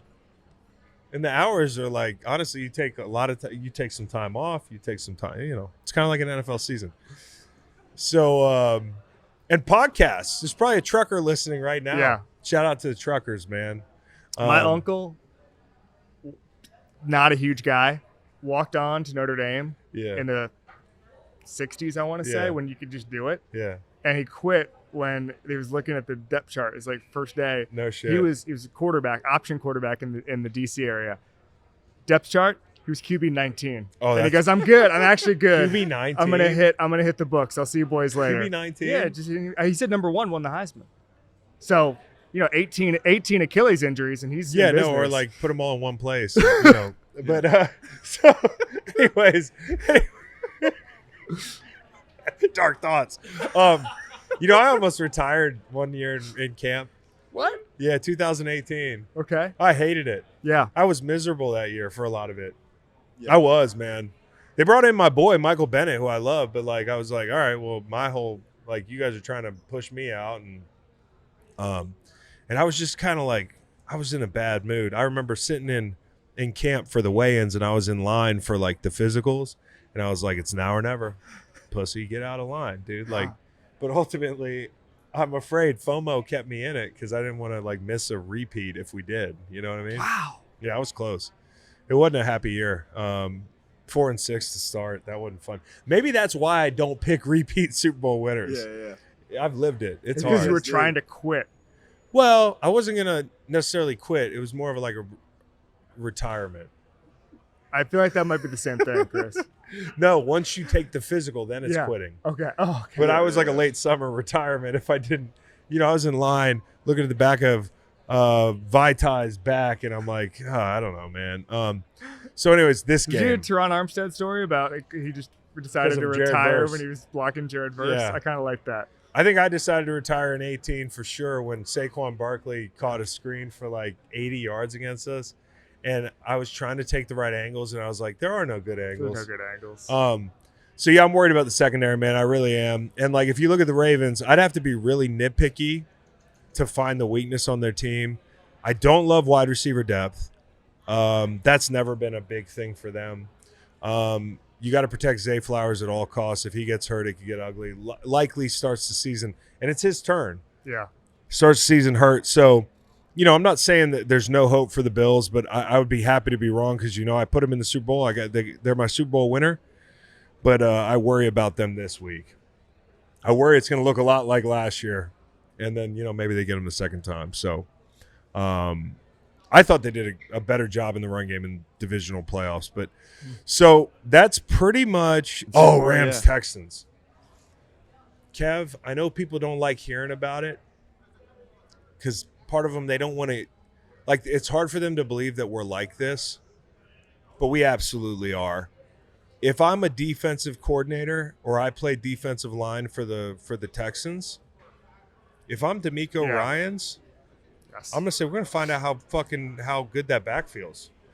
Nothing dirty, but when Houston plays fast and downhill, they're as physical a defense as there is in the NFL. And I just am imagining him being like, let's find out. And D'Amico being a former player, I feel like that's gonna be the attitude. Alaric Jackson, who's barely practiced. Yeah. Stafford's got the epidural. He's in the Airstream. And they couldn't even answer questions about it. One of the days they asked the spokesman if Stafford was going to practice, and they were like, Coach will talk about that on Wednesday. Is he dead? Yeah, what's going on? Out of respect for the family, we're not going to announce That's what's become the going new on thing with them. our presidents because they're all so old and they're in bad shape that if they don't say anything for 2 days, everybody's like they're dead. It's the same thing with Matt Stafford, dude. It's like Stafford. Very alive. Matt Stafford's gonna come out of the Proof of Airstream. life press conference, the Space Command thing, bro. Yeah, You had to go out there and be like, Oh, I'm yeah. good. No, and they're gonna be body double for sure. It's somebody in a skin suit It's somebody in a Stafford skin suit. That's a body Jimmy double in the. Garoppolo had to put on like the Mission Impossible Seymour Hoffman face. Oh, that's fucking good. Or the face-off thing. Yeah, that fucking Tempur-Pedic commercial shot like 3 years ago. We don't, So, anyways, I think that's the key to the game because I think their secondary is great. Yeah. I'm really looking forward to seeing Devontae Adams in a Rams uniform. Like we were talking about this. The magic of seeing two vets play together that you might have in your wildest dreams never thought you'd see Stafford throwing the ball to Devontae. The Randy Moss thing, I had Josh Allen with Diggs, Cooper with Prescott. Like it's just fun to see how those relationships thrive. The reason I picked the Rams to make the Super Bowl for 6 months is the front seven, like it's just coming together. And I was blown away by the stat I saw in the summer, which is that Fisk and Verse had the most pressures by a rookie duo ever. Yeah. And the record they broke was from the Rams rookie duo the year before. Wow. So you got 4 dogs in the front seven who were just going at the quarterback. And as long as the back end is decent, good things are going to happen. So I thought if you get Stafford at full health, I thought they were going to win the NFC, but then I just can't do the back thing. It's just I can't do it. No. Like if he didn't get an epidural, I'd have them probably winning the division. I picked Seattle to win the division. That's bro. not crazy. No, I know people think I am though. It's not crazy. But here's the deal, man. Like I do think that front's really good, and I think the fun thing about it is like for a Texans offensive line that's kind of the center of the universe for their hopes and dreams. New O-line coach Cole Popovich. They have Ursary, who said he would die on the field for C.J. Stroud, the tackle. Well, he's going to get his chance. Okay, here's Jared Verse. Tempt fate. No, I think I'll do lethal injection. Get that Airstream ready. Yeah, so it's a great test for them, and I think it's also like take a bow, Les Snead, who I'm a big fan of. Some people say it's funny. Anytime I don't do something pro Rams, they're like, he's mad at the Rams for cutting him. I'm like, cutting me and letting me win 2 Super Bowls, bro. Like, and how much money they give And you? look, I'm at the Borgata now. If the Rams never cut me, I wouldn't be at the Borgata. I think the Rams gave you a lot more money than the Eagles and the Patriots. No question, dude. The Rams made my life great. Like everything that I do now, I can thank the Rams for. And I had, like I said, I had William Hayes and Robert Quinn in town this weekend, like my best buddies. I still talk to James Laurinaitis. Les Snead had dinner at my house in Montana like 3 years after he cut me. I love those guys. Jeff Fisher cut me the nicest, like it was the nicest conversation. It was like he called me, hey buddy. I'm like, what? He's like, what you up to? I'm like, I'm just out for a drive. He's like, so we're gonna be cutting you, Jared Cook and James today. And he was just so cool about it, man. Like I had no ill will. You got cut with Jared Cook and James Laurinaitis? Yeah, they were like everybody faced the wall. Wow. Yeah, it was like it was a whole thing. But do you guys do like a FaceTime together afterwards? Oh, I called him. Let me conference it, and then But you got to also understand, I'm not saying I was hoping I'd get cut, but like at that point, I'd gone from being like the stud to like I got hurt 2 years in a row, and I wasn't playing well. And so there's a lot of pressure when your body won't let you do something that people are used to you doing. And like I was living in a hotel my last couple months because I was like, I know the team's either moving or I'm getting cut. Like. So that's a sidebar to say. I love Les Snead. Were you staying at the Earth City Airport Marriott? Fucking Ritz-Carlton, baby. No big deal. With that Rams money that they gave me. So yeah, so I love Les Snead, bro, and I got a lot of respect for McVay. I want Les Snead to take a bow for what they've done in the draft. That only in year 2 of this installment of the D line, like they're the benchmark for a new offensive line. Like Houston's gonna measure themselves against this group, which is so cool. One thing Snead did, I talked to him about it. So first of all, he said they used 5 top 100 picks to try to replace Aaron Donald. Okay, and they kind of did it. Yeah, but you can't do it one person. Yeah. And what they said they did was, I thought it was fascinating. They were like, all right, so we're gonna bring in 2 rookies in Verse and Fisk. Yeah. And again, can't replace Aaron Donald, but these guys have been next to each other at Florida State for 14, 15 games. And they're going to have an instant chemistry. Yeah. If we stick them on the same side of the line, they're going to be able to play like they play. It's like take it out of their brain, like thinking. It's Howie Roseman, Bama-nomics. Yeah. He's like, hey, let's just get 2 guys. Hey, just do what you did at Florida State, same stunts, whatever the hell it is. Just do it on the same side and just pretend like you're playing North Carolina last year. Yep. And it stuck. Well, they've got a great coaching staff. Chris Shula is one of the guys that uses sim pressures to his advantage as much as anybody. And so this is a big test for this new look group behind Cole Popovich. I mean, like, we want to find out how this group looks. I think they'll look better. I think sometimes like a position group, I call it, gets the flu. Like, that's what I'm hoping for. Like, whose secondary was it that, like, oh yeah, Bengals. I'm like, yeah, chances are it might be rough. But like, there's also the chance that maybe everybody played bad because everybody was playing bad and the scheme kind of ran its course and guys were hurt. You know, I kind of wonder if for the Texans offensive line, like, that's what they think. I don't wonder. I know that's what they think. Like when you read their comments, like, they're like, we're going to be more physical. Like, we got a whole different mindset. You know, Tunsil left, but like Tunsil had a bunch of pre-snap penalties. Maybe wasn't gelling with the group. Not in like a locker room cancer type way, but like just in a way of like, maybe it just wasn't working. So I think that's the big test. And Houston's going to have to run the ball. Like, that to me, the Rams with the state of their secondary, which is not an emergency. No. But like, who do you have for Nico?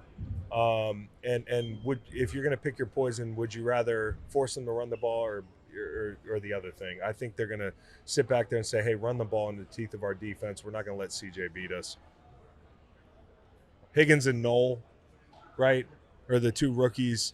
Both Iowa State. So you never know, man. They might. I trust Caserio. I think this is the one mini New England that works. Yeah. You know, like all the other mini New Englands fail. This is low-key a mini New England. My thought on it, not to mention Nick Caley. I've been floating this, and CJ Stroud's gonna get more ownership of the line last year. It didn't sound like they were getting it last year. My read on the Texans, I was doing top offenses and defenses on my show with Sheil Kapadia because he ranked both 1 through 32. And he had the Texans as like the 5th best offense and like the 3rd best defense. And I'm sitting there going like, are we all looking stupid for not picking the Texans to make the Super Bowl? I kind of want to put them They're in kind there. of a wagon. I kind of feel all like they you might need go. is mediocre offensive line play. That's all you need, dude. And one of the rookies to play like a 2. Maybe there's a Tunsil Ewing theory thing at play here. Well, I definitely think, like, if you're putting a short list, do not leave them off your short list of AFC teams that can go to the Super Bowl. They're in that class. As bad as they were last year, they fought the fucking Chiefs tooth and nail for 4 quarters and did bonehead things and damn near won the game. Like, I know it almost doesn't count, but shout out to Brandy. But like, it's just one of those things, man. You see little snippets of that team last year, even down Tank Dell, down on everything they had to deal with. That third quarter drive, they hit the ball for like 10 minutes. Like, that's who they can be. Get the ball out, checks at the line, be physical. When Joe Mixon gets back, I think it's going to be a dogfight. I agree. Yeah. I do want to slide this one up into the top tier, Niners-Hawks. I'm excited about this game.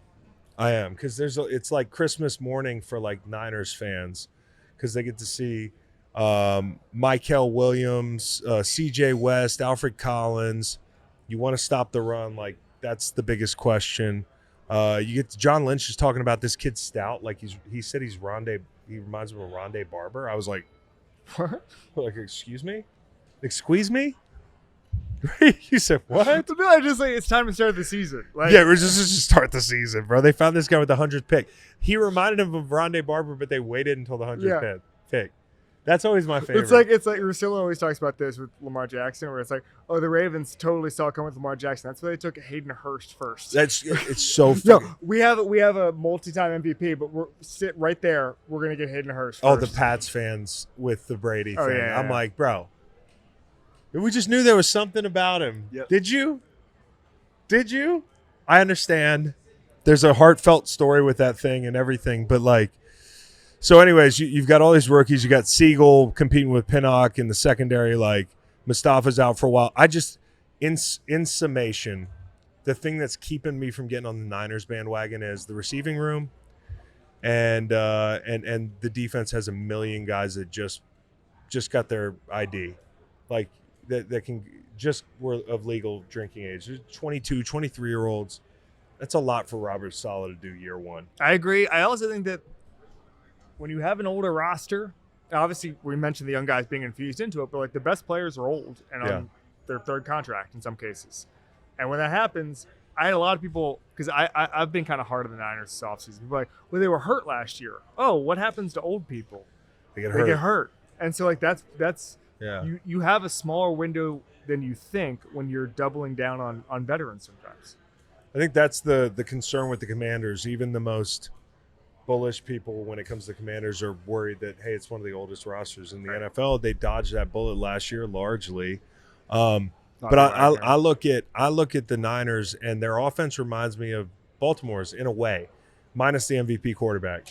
You know, the receiving room. Other than that, though. Other than the multi-time MVP No, I do think Purdy's a top 10 guy. I do. Okay. I do. Like, I want to be fair to Purdy, and like for any Niners fans, like I think he's a dude. But I look at the receiving core, and I'm like, if Pearsall gets hurt, if Zay Flowers gets hurt, if Pearsall gets hurt, like, what's going on? Right. And then I know Juwan Jennings is there, but he had the hold in. When you trade for Sky Moore, that's one of those public declarations where you're like, oh, we're not real good here. Everything runs through the running back. Offensive line's fine. It's the defense for me that kind of makes me worry, and it's the receiving core. And both groups are trying to get more physical. Seattle's offensive line, San Francisco's front. So want to see Gray Zabel. Want to see what Clint Kubiak figures Gray in. Zabel looks good. Elijah Arroyo is really good. The Yeah. tight end from Miami. I'm just not a Darnold guy, unfortunately. I knew something was coming. Do you think he's good enough to win 10 games with this roster? Probably not. See, I think the defense is that good. Obviously he's not throwing the ball to Justin Jefferson anymore and Addison. I think that, and I've heard quarterbacks say this, and I kind of agree. I think Minnesota might be the easiest place to be a quarterback on planet Earth, I would agree. and anything short of that is dramatically different. So that's not even a knock on Seattle or Clint Kubiak or whatever. I'm just saying, even if they're the second best place on Earth, which they're not, it's a drop off. But you're expecting them to play less quarterback, if that makes sense. They're going to run the fucking football. Yeah, Kenneth And Walker. they're going to have a bunch of tight ends on the field. You talk about Arroyo. Like, for that little hiccup of a moment when we were like, Clint Kubiak's going to be the fucking, coordinator of the year. Bro, what was that? I bought in. Well, what it was Derek Carr was healthy. the opponent's healthy Carr, but also it is tough as a rusher. You talk about like slowing rushers down to look out on the field and see, oh, you got a big wing here. There's 3 tight ends on the field. Like, this team can go sideline to sideline with the run game. Like, there's a lot of looks they throw you. There's going to be screens, play action.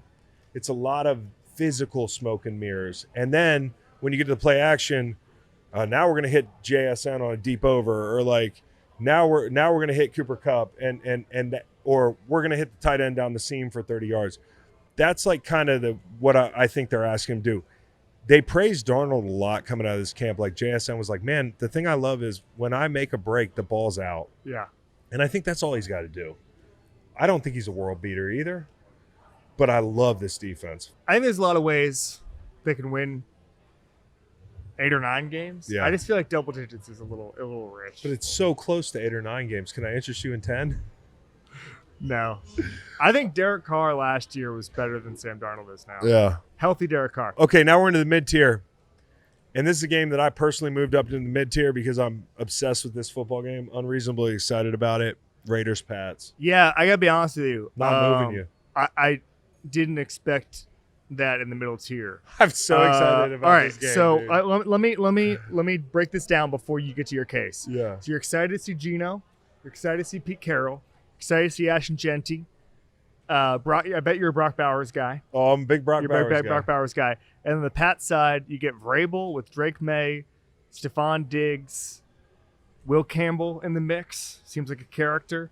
I can see that the personality is popping why for you. I'm excited. There's so many storylines, Kevin.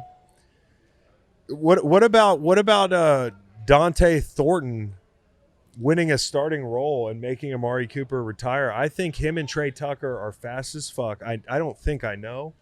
And I know Geno can access every area of the field. I think he's and I'm also excited about the Raiders. I don't know if you saw this. Dome Geno versus outdoor Geno is like night and day. I didn't see it. So he's going to play a lot more games inside, not this Sunday. Okay. I'm bullish on their offense. I don't know who they have for Brock Bowers in the middle of the field. Gonzalez is down. Jacoby Myers wants a new contract, and he's playing for his teammates. How touching is that? Yeah, he didn't hold out because of his teammates, and he's going back to New England. Did you see his quote on that yesterday? I What'd he saw a say? quote card. They asked him on the trade request, and he said, "I asked, and they said no. And that was it." And I was like, "That's funny." Like, he seems just went pretty in and was like, "Can I have a trade?" And they were like, "Nah, we're good." Dude, he's a good guy. The smoke alarm's going off. It wasn't me. Oh, no, that's the reverse on the guy's That's field. what happened. This is what happened to me last time. Okay. I thought it was a smoke alarm. We got a guy in a Patriots hat. Oh, it's Dave. Okay, what up, brother? So, just for you history buffs, we're still. So we thought that was a smoke alarm, but that was the guy's wheelchair backing up? It was a rascal backing up. It This was, happened to me last time. 6 years ago, we're still in an Atlantic City podcast, and this guy was yelling. It was kind of a weird setup, and this guy was just yelling at Ryan about not talking about the Packers for some reason. And then he did that, but then it took like 5 minutes because I think he was so doing he a was three-point wheeling turn. closer? He was, no, I think he was trying to wheel out of the area. Bro, get that guy a slot machine ASAP, dude. Get him a slot machine. All right, but I'm excited about this. So I don't know, Genty, all that stuff. I do think the Raiders have a unique ability to access everywhere on the field. Yeah. If Genty's real, Yeah. like that's kind of fun for me. So, and you didn't mention this. One of my favorite D lines in the league that hasn't proven it yet, but I think will, is that Pats defensive line. Man, I do. Barmore, Keon White, who's one of my favorite, like kind of fringe off the map guys. Milton Williams, Landry. They got a sneaky, really good front. So gonna be fun. Mid tier. Vrabel's also the man. I just like Vrabel. And we'll find out how. Oh, he's the fucking man. That's what I like about this game. America's grandpa is Pete Carroll. He's motivational speakers, although I don't love the Jordan Peterson obsession. Chewing the fuck out of his gum. You watch Jordan Peterson YouTube, huh? I know. I've never seen it. I honestly have never seen it. Sometimes I've watched it to be like, what is Pete Carroll? I sometimes see his videos where And he's I'm like- wearing like different colored suits. He's got like a fucking he's got like a suit thing. clock that hangs off his pocket. What's that called? Like a stopwatch, pocket watch. No, he's got one of those watch. pocket watches. Pocket So I'm watch. like, bro, what are we doing here? Big I've words. I've only seen photos. It's not for me. But it's for Pete Carroll, and Pete Carroll loves gum, and he's like all positive and shit. Like, but he is a hard ass dude. His Yeah. teams play tough. They play competitive, and I think Patrick Graham is a high floor guy, even as bad as his defense looks. And I Yeah. want to find out how short Will Campbell's arms are. I'm not worried You about gotta it. That's see a it. joke. But I do want to see him match up against Crosby. I hear out of that camp that he's going to be a good pro. And that's all you want to know. When you draft a guy like that, do you want a game changer? Absolutely. But do you want to whiff on the pick? Like, I think everybody was like wondering if Will Campbell was the fish. He doesn't sound like he's the fish. So can I pique your interest with some Bucs Falcons? Bro, can I have a take on this. It's Yeah. not what you're gonna expect. Tell me. I watched Alabama and Kalen DeBoer on Saturday. Yeah. Michael Penix stock for me through the roof. Yeah. Did Michael Penix make this guy's career? Oh, yeah, he might Is have. he a Michael Penix merchant? He might have. All due respect to Kalen DeBoer, a friend of the program one time. I don't know what the fuck we were doing with that.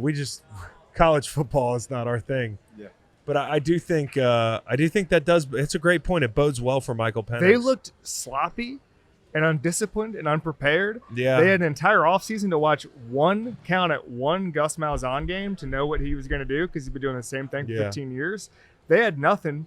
And now I'm looking at this and be like, so I thought Washington, because they executed really well like in the fourth quarter with Michael Penix, it may have just been Michael Penix. being 25 years old. Also, like Roma Dunze helped out. You know, Yeah. some of those. Jalen Polk was there. Jalen Yeah. McMillan. Like, I think it was just Michael Penix. Like, you know, people say that I don't know how much you follow college football. Like Mel Tucker got this huge extension at Michigan State. Yes. And then everybody figured out it was just Kenneth Walker. Uh-huh. So everybody was like, well, Kenneth Walker should get like 30% money. of that $90 million. Yeah. Then Tucker fucked it up anyway by being Yeah. a creep.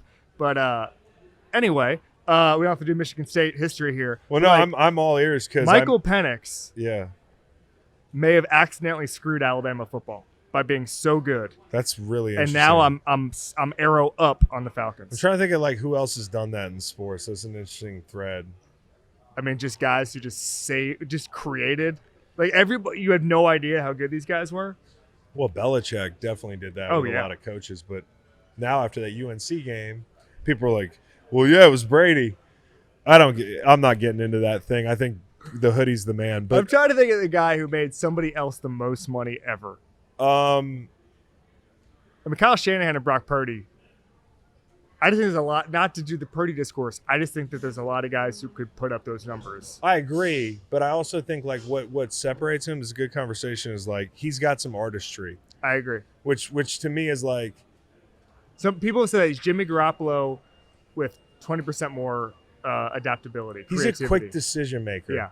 Late in the down. Yeah. Which to me is like that's a really unique thing to have when you play in an offense that's got so much perceived structure. He can take them out of structure. So, I mean, Penix, you got to think he raises the ceiling on this team. And fuck, the Atlanta Falcons were all over the Bucs in those two meetings last year. But I do think one of the reasons I'm bullish on the Bucs is they're healthier and better on defense this year. Yeah. In the middle of the field is where they had to get it shored up. The Parrish kid, you're familiar with this slot corner. Yeah. I'm really into watching coaches' interviews to see what kind of mood they're in. And Todd Bowles has been skipping up to the podium this preseason. Like, he's just excited about these young guys. I think when you draft Ibuka, when you draft two-man corners, you kind of feel like, hey, he was doing this last year. For people that can't see, people at the bar who can't see and are certainly listening, I'm sitting on my hands. Yeah. That's what fucking Todd Bowles was doing last year because he couldn't man up the way he'd like to. He couldn't bring pressure the way he'd like to. He didn't have the ace rusher. He's got Hassan Reddick. They're as good inside as anybody in the league defensively with Cansey and obviously Vita Vea. Can't forget Diaby. He gets Servassier Dennis back. Are you on the hype train yet at home? I think it's going to be a little different this time. I think the bar's on the hype train. So anyways, I just think you hear anything about this Grizzard guy from Lizard Lick, North Carolina, the offensive coordinator for the Bucs? No, I don't know him. Does it matter who plays offensive coordinator or who coaches the offense when man up. when fucking Baker Mayfield's the quarterback? It doesn't matter. I think I agree. All the weapons, the offensive line, Jason Light. He's had 20 of them in his career, dude. I want to get a T-shirt made. Hold on, it's a work in progress. Just workshopping this. Offensive coordinator world tour, and it's just got like Stefanski, Freddie Kitchens, Canales, Cohen. And then they said there was like, remember the theory that it wasn't even Freddie Kitchens? There was a secret offensive play caller. I didn't hear about this. Ken Zampese was the guy. No way. Yeah, he's older, right? Or no, I think so. Yeah. I think he ended up on the Bengals or something. But then people were like, "No, he was actually the guy who made Baker look amazing his rookie year." But then before that, it was Hugh Jackson. Yeah, so he's just had like quite the experience in the NFL. Lot. That's what makes, in all seriousness, that's why I like Baker. He's adaptable. He's tough. I like guys that can get back up off the mat, dude. Didn't you feel like when he got run out of Cleveland, everybody just took Odell's side because he's cool? Yeah, I agree. Like, also, it was just like Odell doesn't like him. What if everybody was what? right? And also, Odell's dad was making edits about how open he was. Yeah, like what? And everybody was like, "See, So that's cool. Good job, Odell Beckham Sr." Right, bro. Anyways, I like the Bucs. Wait, I think Odell. I can't hide it. I think Baker's career, thought about this a lot, is a testament to like you actually shouldn't play hurt. Like, That's exactly it. Everybody says, "Oh, grind through it." If Baker had just been like, "I'm good," he would have gotten $150 million from the Browns. Dude, I can tell you from experience, playing hurt will change the course of your career. And it happens for nobody's position players, regular guys, role players. But when you see a quarterback do it, it's so clear. It's like, dude, it totally changed the perception around him.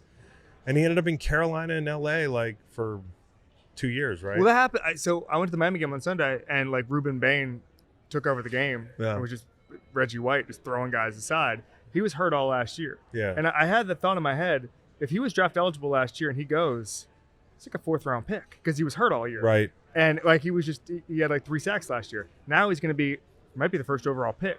only because Right. of the timing. But it's Right. like if you play hurt, that matters. It does matter. And when you play hurt, you're always like, I'll be a hero. Yeah. They'll respect me more. And like most guys in the building are like, you're hurt? Like they're not even paying attention. Right. Like they're worried about their own injury. And the coaches at the end of the year are like, man, what happened on film there? Well, and I'm like, the guys upstairs are like, this guy looks like shit. yeah, I'm like, did they tell him I'm shooting my ankle up every week, or like I just broke my leg and I shouldn't be back? Like it's just. So I want to give the Falcons some love. I think Penix elevates this group. I really am looking forward to seeing the rookie rushers, and I think Leonard Floyd's great. I think people don't give him enough credit. We'll find out if Charlie Heck can hold it down while Wirfs is out. Son of Andy Heck. Is that true? Chiefs offensive line coach. I just found that out. The resemblance is uncanny. They're both big. And so I think that's the big chess match in this game is like for the Bucs defense, how do the young guys play? And then it's really not much of a chess match. Can you cover the middle of the field where you didn't last year? So Titans Broncos, Let's not do as it. much to say about this game. I have some bad news. This is my favorite game of the week. Really? Yeah. Hit me. See, sicko. So the Broncos are amazing. They're an amazing team. Yeah. They might win the Super Bowl. And then Cam Ward, there you go. And then Cam Ward is, I'm not Sick. I'm not trying to be a Miami homer. He's sick. He's sick. He's like real sick. And every time, and I need to tell people this because nobody watched Miami last year. They just make the same old like, oh, Miami's back, huh? Jokes, right? I did that. It's fine. Number 5 team in the country. I wouldn't even know. I mean, I barely know. The way I was throwing him The way back you were on Sunday, partying. I barely have any idea what happened. No, I'm kidding. I was actually dialed. But I'm sure. After the rewatch, I was dialed. I've been to 2 Bama LSU games. No idea what happened in those 2 games. Go ahead. So any mistake Cam Ward made last year Yeah. was like a bit by him. It was like all right, I'm going to throw across my body. Let's just see how this goes. I'm going to run. There was one. So he threw 2 interceptions last year that were traditional interceptions. They're both against Virginia Tech, where he just sailed the ball and a safety caught it. Yeah. Like there were 2 instances all year Of of that. legit, like Oops, got away from yeah. me. Oh, that one's on me. Okay, he threw, I think 7 interceptions on the year. The other 5 were all across his body. Like I think there's a window, like a golfer being like, I see a gap between the trees. And one of them was against They were Duke. dude perfect throws. Yes, one of them was, which by the way, he made a bunch. Yeah. One of them was against Duke, and it was the funniest one in retrospect. They won the game. Yeah. They were down like 36 to something, and then they went on like a 40-0 run to cover. But he's running back and forth for like 15 seconds.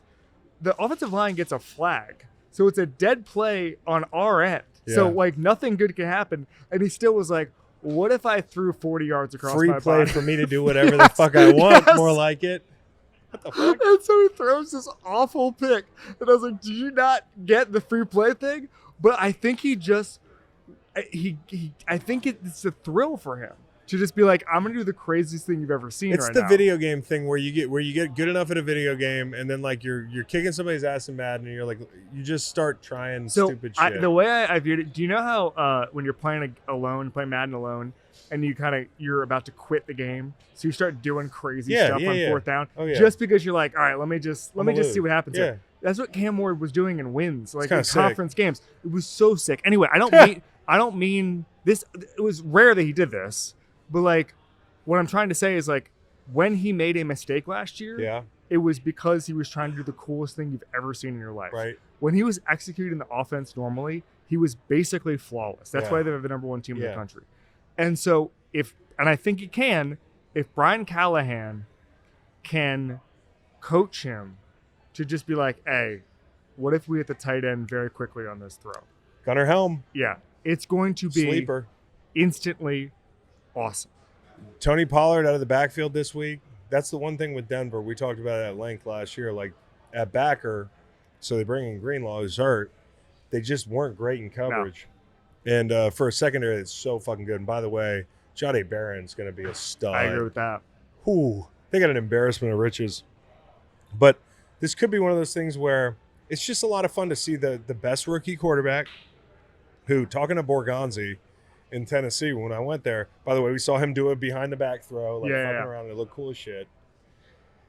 But those guys, like Borgata was in Kansas City, he didn't want to say it outright, but he was kind of reminds me of Mahomes. So I say. Reminds me of Mahomes. Like that. I want to drop a nugget, and I've told this story before, but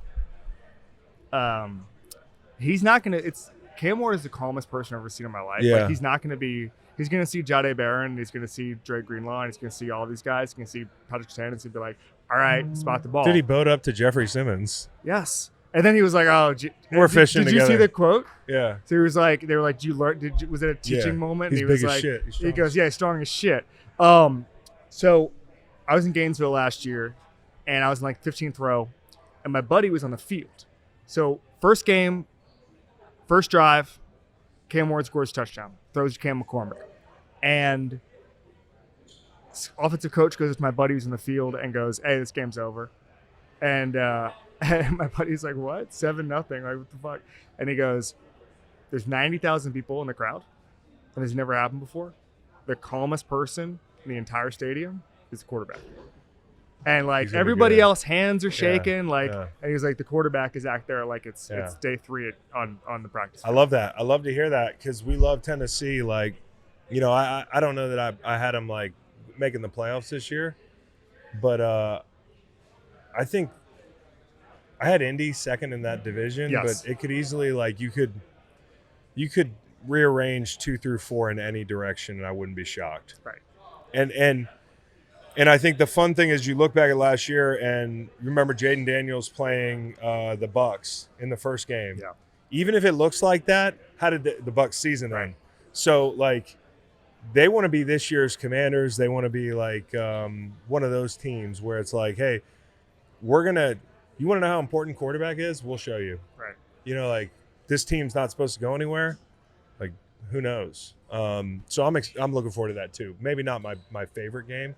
I just think But that's not homerism. I think the Broncos. Clean enthusiasm. My problem with this is the Broncos might win the Super Bowl.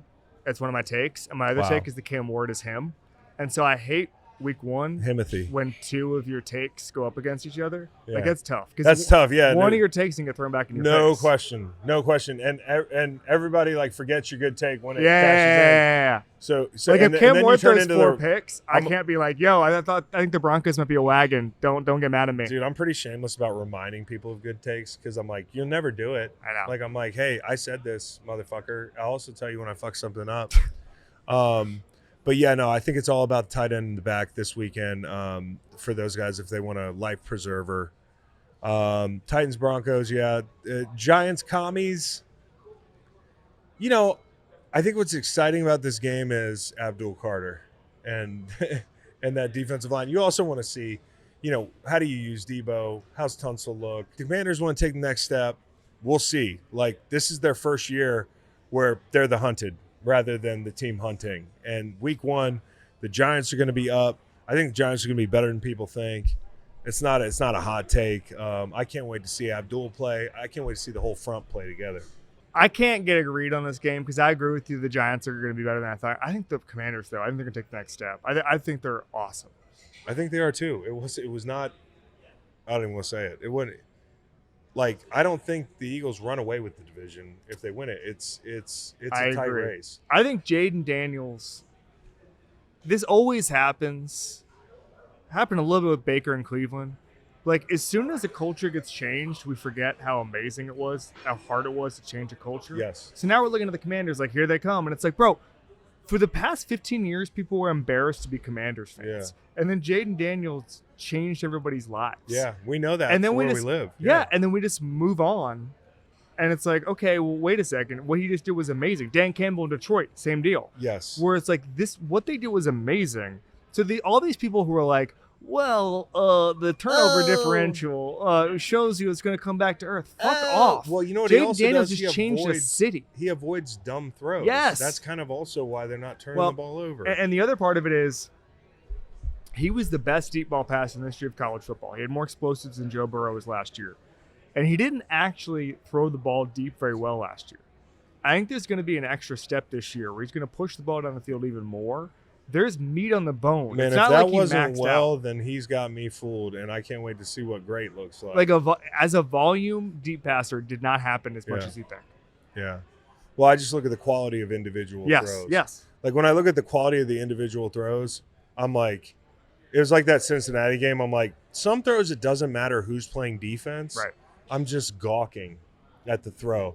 And obviously, like right down to the end of the season, they win that Bucs game on a QB pull. Yeah. Where it's like, he just adds another element in the run game as well. He adds another element. Like you think about like dropping Jalen Carter on 3rd and long in that game, like where he got out of so many problems in that game where it's like, and now they've filled in some holes. I'm with you. I get annoyed by the fan that's just like, they bank on cliches. Yeah. Don't tell me the quarterback's going to regress year 2. Tell me why. Yeah. So that when it happens, if it happens, you told me why. You didn't just take a shot in the dark. Like, if you think he's going to regress, tell me why. What's your evidence of him regressing? The other part of it is Stroud, quote unquote, regressed. He didn't. They won the another fucking- playoff game. But It the was- scheme and the it was offensive the scheme line. and the offensive line. And eventually him. Cliff Kingsbury is a better offensive coordinator than Bobby Slowick. And the line, they improved. They went out and they got Josh Connerly and Laramie Tunsil. So they have depth. They have high-end talent. And so they're not going to repeat the same mistakes. You mentioned how old the roster was. That's a concern. What if Bobby Wagner pulls a hamstring in week 2 and misses 2 months? Maybe. But, like, you can't really predict that kind of thing. So I'm in on the No, I don't Cowboys. want to do that because the very team that I put in the Super Bowl in the NFC is the Bucs, and that to me is like, well, if they're not healthy, I can't. But like what we're talking about is healthy rosters, right? And so yeah, the Commanders, they deserve their due. I do think the Giants are going to be cagey. Let's get into the bottom tier here. Slots. Nolan, you had a question Oh, about no. Dolphins and Colts. Pretend it's January 26. One of these teams made the playoffs. Which one would you guess it was and why? 5 million% the Dolphins. So I wouldn't say 5 million%, because I think the problem for the Dolphins isn't getting in the playoffs. It wouldn't shock me if they won 10, 11 games because they win a lot of regular season games. It just all depends on how tough their schedule is. They don't beat any good teams. Their quarterback is better than Danny Dimes. As hard as I am on Tua, he's a better player. But the Indy's roster is pretty decent. Like, it's not terrible. Poke some holes. All right. Let's do first take. I'm picking the Dolphins, by the way, out of this hypothetical question, but poke some holes. First of all, who's the best player on the Colts? Who the best player on the Colts? That's a great question. I would say it's Jonathan Taylor if you get the best version of him. I got a Jonathan, I got a Stewart. Not Jonathan Stewart. Grover Stewart. Jonathan Stewart, Carolina Panthers running back. Yeah. I got a Grover Stewart kind of thing, man. I love Grover Stewart. I know he's not the best player. Yeah. But look at their wide receiving core. You've got Doolin, who, is by good the way, I depth guess the best player is Quentin Nelson. Who's probably going to go to Canton. Quentin Nelson, yeah. but is he still? Right. I don't know. Pittman. You talk about who's the fourth wide receiver they have this Josh stud. They Downs. got Pierce, A.D. Josh Mitchell. Downs, they got A.D. Mitchell. A.D. Mitchell should be like a 1,000-yard receiver. He's got to catch the football. The offensive line's not bad. They lost some pieces to Minnesota. Defensively, they're not awful. They added Ward outside. Like, all I'm saying is as bad as they've been at the quarterback evaluation, their rosters are not that bad. Yeah, I think the reason people kill the front office and the coaching staff is because they had a really bad plan for Anthony Richardson. He needed to play a lot of football, and then they gave up on him. He played like 8 games. And yeah, I think the stat was that the only top 10 pick who played less football in his first 2 years than Anthony Richardson was Jake Locker. yeah. And I just think that, not counting like Aaron Rodgers, who didn't play at all, but like, I just think that it's the kind of thing. Someone said to me, who has potential to be the saddest team in football this year? And the Colts are in the mix. Because if they start 0-2, everyone's going to get fired. And everyone just kind of be like, I'm out of here. I don't know. The Dolphins are also in the mix, there's by the nothing way. sadder than being in that position with a quarterback who you're paying a boatload of money. Yeah. Like, Indy's going to be like, well, we need a quarterback. I think their worst fear is going 8-9. Yeah. Because they go 8-9, you're going to be like, well, here we are in purgatory again. Like, let's bring back Danny Dimes. Let's spin the veteran. Let's play Russian roulette with another veteran quarterback. Here's my thing on the Dolphins, and I don't know, you consume our content. I just don't think there's no evidence of them competing with good teams. None. Like, they give me a signature win besides the Ravens secondary that was torched 2 years ago down there in Miami in the Heat, or the Bills team that they scored really 20 points against, and one of them was a short field touchdown. Right. And they're these bullies. They're like the bullies on the block. They're like pretty boy bullies. Yeah. Like, you know what I'm saying? Like, they get this high flying offense, and then they play the good teams, and it's every game's the same story. And so I don't know how with a secondary that's maybe the outside guys. I mean, how bad is that? I love the rushers. Love the rushers. If they can stay healthy, I love them. Patrick's decent. Minka's a beast. Offensively, their offensive line should be better. Like the center. The wide receivers are great, but the quarterback to me is like classic. Everything's got to be perfect. When things are perfect, he's a fucking stud. You know what concerned me? Things are not perfect. What concerned me was Tyreek Hill was the top deep ball receiver in football his first 2 years there. 20 deep receptions in each year. And last year he had 5. Underthrown deep ball. Underthrown. Last year he had 5. Something happened. And I think he was hurt all year. I think he had the surgery. I think he got arrested before the first game, which had to matter. Yeah. And re-aggravate that thing. But it just felt broken last year.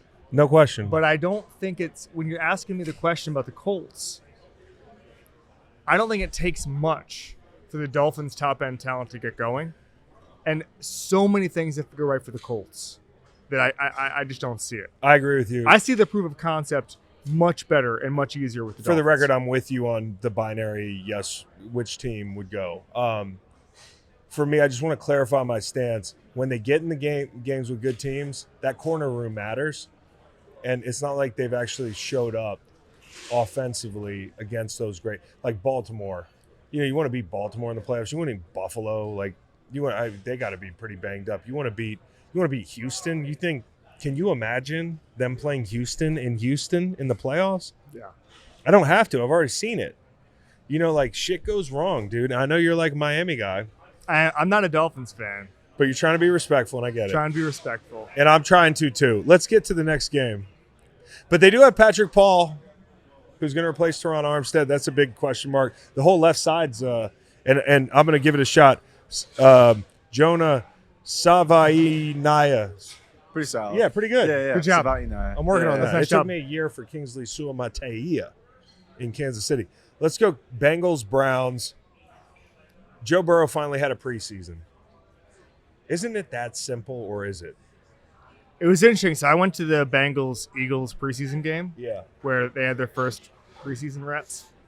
2 things stood out to me. Number one, Zach Taylor said that the reason you play in the preseason, this was fascinating. He said, Joe Burrow is going through a month of practices, and he never throws a pass with the possibility of being hit. You're wearing a red jersey. So he just wanted to feel, even if the guy's 30 feet away from him, just feel, hey, I got to throw this because the risk is someone tears my ACL. Yeah. Which I thought was a really interesting justification for Yeah. preseason. It sounds like Zach giving a lot of thought to this and maybe wishes, and some of it was out of control. Some of it's out of his control. Appendectomy. Yeah, and then ACL, he had the ACL a couple calf. years earlier, the calf. So I understand that part of it, but it's clear that Zach Taylor prioritized it. The other funny thing was, like, this might be me just not reading into it, but or reading into it too much. It looked like in Philly, they're playing against the backups. Keely Ringo was in there, but it looked like Joe Burrow didn't want to throw it to Jamar Chase in single coverage. He wanted to do something else just to test it out, and then he was just like, "Oh, okay," Yeah. and then just threw Yeah. 2 incredible bombs to Yeah. Jamar Chase, and it was like to watch that in preseason against just a guy in the secondary was really incredible. pretty to watch. wild. It was really incredible to watch. It's 'Cause like- it shouldn't look like that in an NFL field. Yeah, it's like an NBA player coming down to an open Yes. gym. Honestly, it looks not to be. Again, Keely Ringo was in the game. But it's those guys against. Not everybody's going full speed. It's not the defensive line that you normally get, and it looked a little like Florida against Long Island on Saturday. You know, It was Scalabrini at Rucker Park. Did you see that recently? I did. That was awesome. But it was just amazing to see that. It almost looked like it was his last. He did it twice. Where it was his last resort, where he's like, "All right, I actually want to do that. All right, I'll fine, do the thing. whatever. Yeah, I'll do the thing." All right, just get this over with." Well, I'm bullish on them. Yeah. I'm the idiot. I took them to win the division. I'm banking on defense being better. If the defense can be 20th in the league, last year they win 9 games, and they invented new ways to lose. Special teams too. Like they were in the lab. Like, how can we fuck this one up? So I feel like it's a big if, because I do think that's been their MO. Like the secondary's got to play better. Revamped offensive line. I'm excited about the Bengals offensive line. I really am. Okay. Fairchild, they love him. You can tell by hearing guys talk. Like it's sometimes not what they. It's not like what they say. It's like it's how they say it.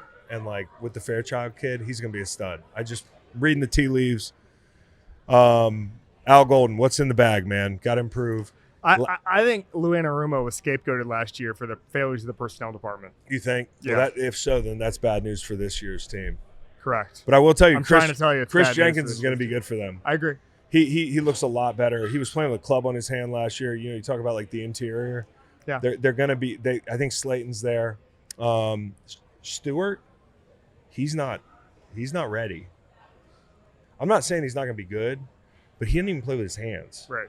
So, like, after all that contract thing and, like, you know what's crazy? We had this conversation. We watch Mike Green play, and obviously we know why he fell. The Bengals, who need pass rush right now, drafted the guy who's going to be a project. The Ravens drafted the guy that's ready right now. I understand why you draft Shamar Stewart based on the athleticism, but a couple things about it. Number one, I'd love to be wrong.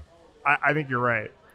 Number one, PFF, not the be-all, end-all, but someone from PFF said that if you were to rank every defensive lineman for the past 10 years or something, 544 of them who were draft eligible, Shamar Stewart is the second worst run defender among those gentlemen. Well, he's not using his hands. Right.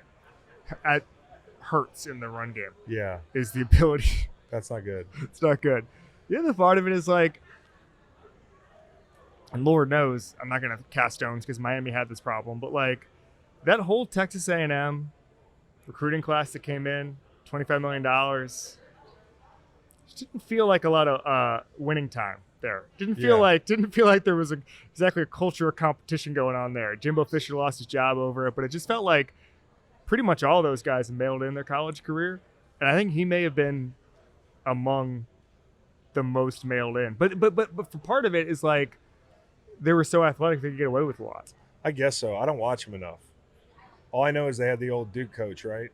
Elko. But they only had him for 1 year. Yeah, okay. Well, I know they didn't teach him how to use his hands, which is like, you might want to do that. So, Panthers, Jags, really not much to say about this. I did take the Panthers. The reason I took the Panthers is I think they're where the Jags are so funny because they were good like a year and a half ago. They fell off a cliff. They have the worst record in football, tied with 2 teams since December of 23. So, like, they're trying to turn this ship around. Like, and I'm not trying to be disrespectful. There's a lot you got to fix, and it ain't just Trevor Lawrence, who you might not think can be fixed.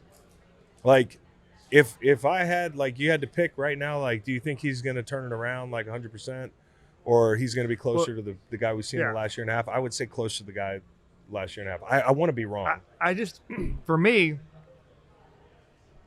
we're still doing something that aggravates me, which was they're still comparing him to his expectations. Yes. And this happens a lot with highly touted rookies, right? Where you should be comparing him to the highs he's shown, which have not been that high.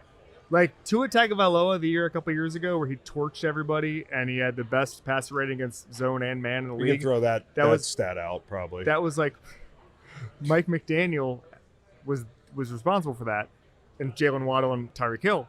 But he showed me he put tape out. Yeah.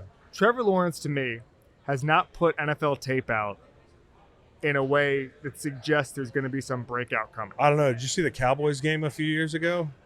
Yeah, but that's I'm just joking. No, yeah, I'm joking. But it's like he can make certain throws, but it's like, what's the season where we say, all right, Trevor's got to go back to this year? This is there maybe is none, but there's bits and pieces, and that's the problem. It came down to like a couple years ago they played the Bucs, and I was like doing my analysis, and I was like, hey, listen, it comes down to quarterback. I like Baker Mayfield. Yeah. And I got kind of jumped. Yeah.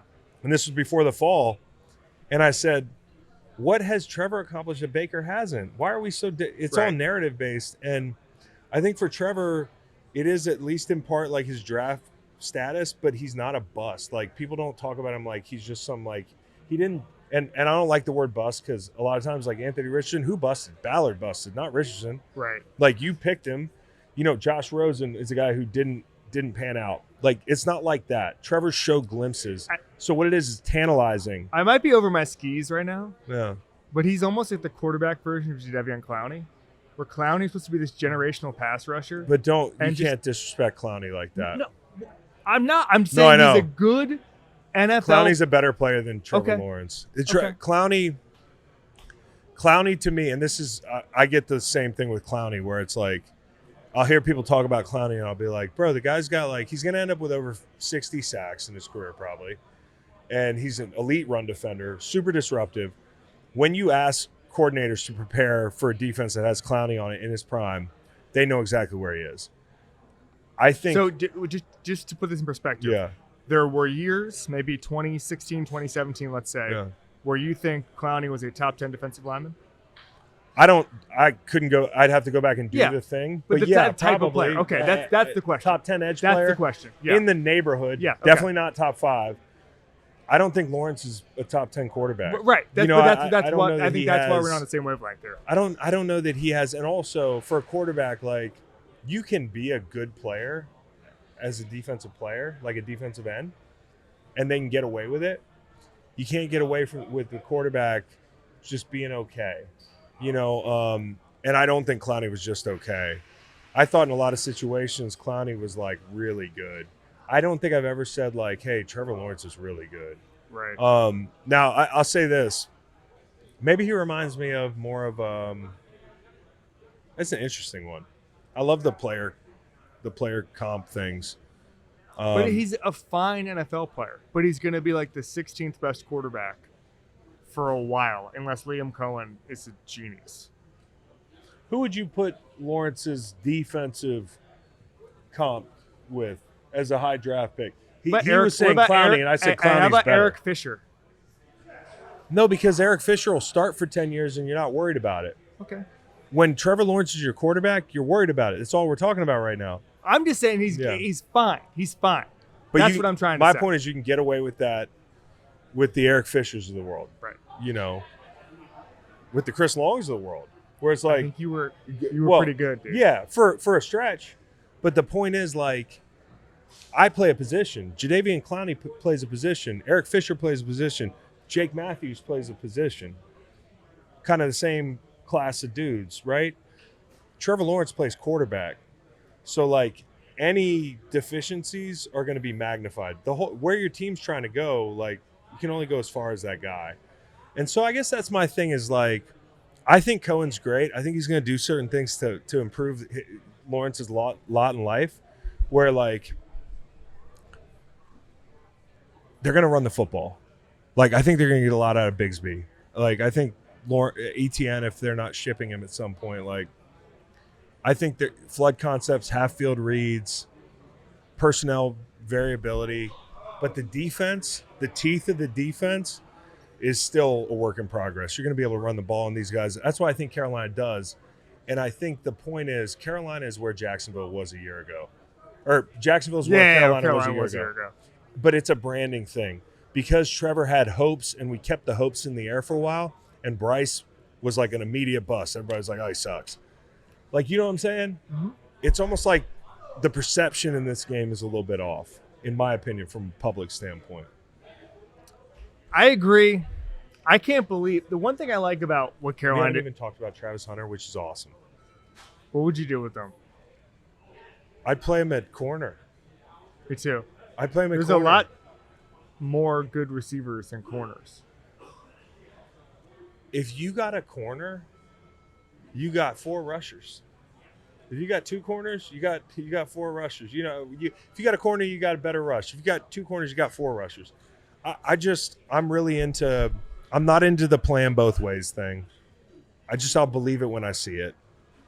You get hurt that way. His frame is slight. I agree. Supply and demand. Also, he's the biggest culprit of and I fucking love the guy. I was so happy for him. It's like I felt like I knew him when he got drafted.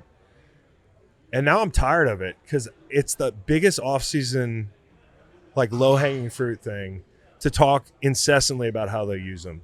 We don't know. Let's find out this Sunday.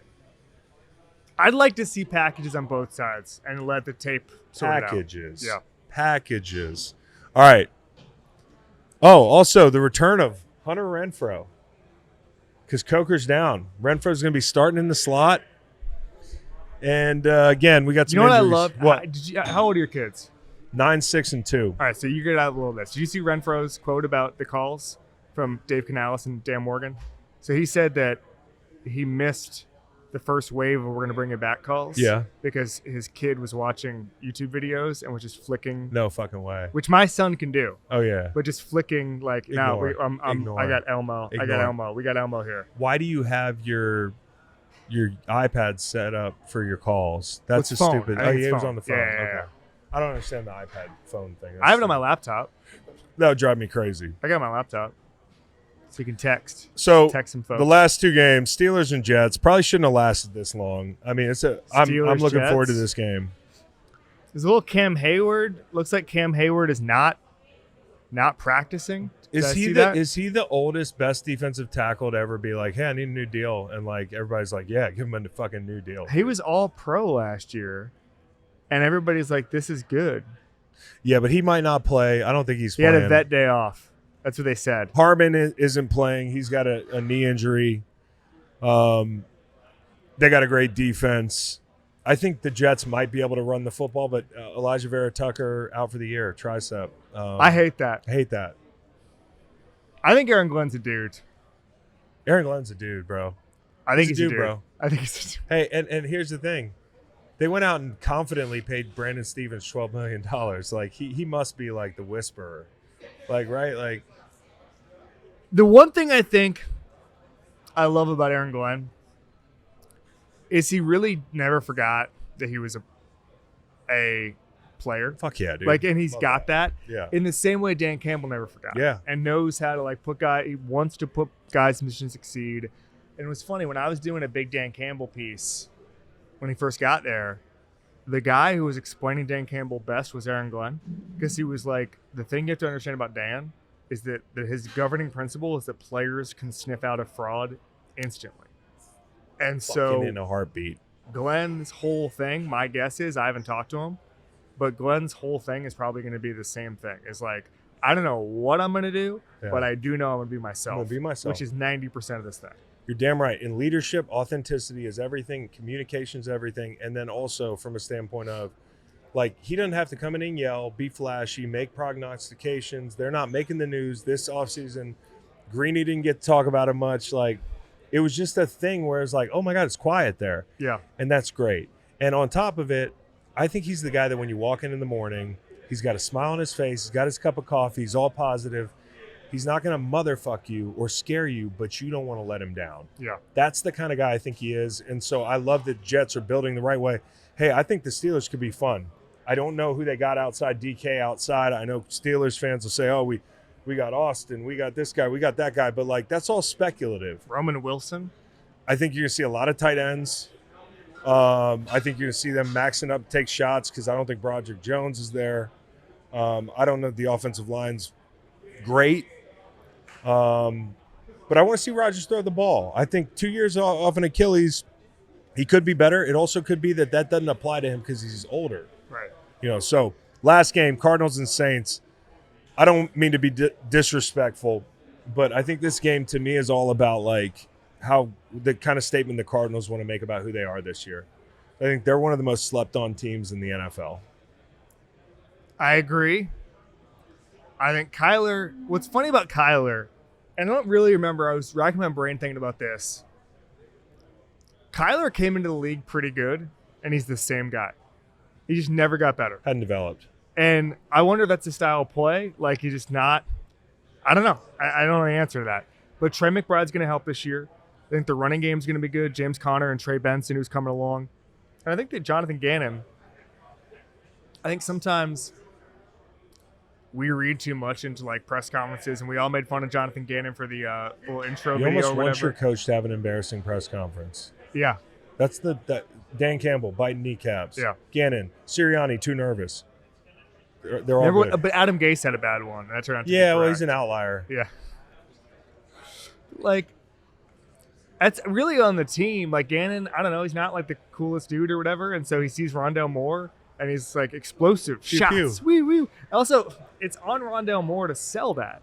You know, like, Yeah. you got to be like, oh, hell yeah, coach. He's telling he's going to build explosives Yeah, around him. yeah, like, hey, I want the explosives. Yeah. I got to play ball here. For me, I think about, like, Mike McDaniel said Gannon, the way he uses Buda Baker, Yeah. he said it's the best. It's the his favorite defense to watch is Buda Baker and Jonathan Gannon. They didn't have the corners early on. They got great safety play. Now we're getting to a place where he feels like his personnel is a little bit more complete, where he can play the things he wants to Can I play. tell you a leader of men story from Jonathan Gannon? Sure. So McDaniel says that. I said, what play caller keeps you up at night? And he said, it's not keeping me up at night, but like, you know, watching Gannon and Buda Baker is really special. So I put that out there, and then I see Gannon, who I don't really know, like an hour later, and someone had sent it to him or whatever. I was talking to him about it and introduced myself, and he goes, hey, can you put out there that it's not me, it's my DC? Because it isn't me, and I'm getting credit for it. Like, can you get that out there? Hey, that's fucking dope. That's I don't know if y'all that's just leader heard of that. men. That's amazing. Leader of men. That's cool as fuck. Leader of men going to New Orleans. Make a statement. Let's go, boys. I have no leader of men Kellen Moore stuff. I got nothing. I Well- have no idea if he's a leader of men. Well, he was a leader of men last year for the Philadelphia Eagles. All right, punishments for fantasy football. Yeah. Is this in We'll my let you doc? pick our fantasy football punishments. All right.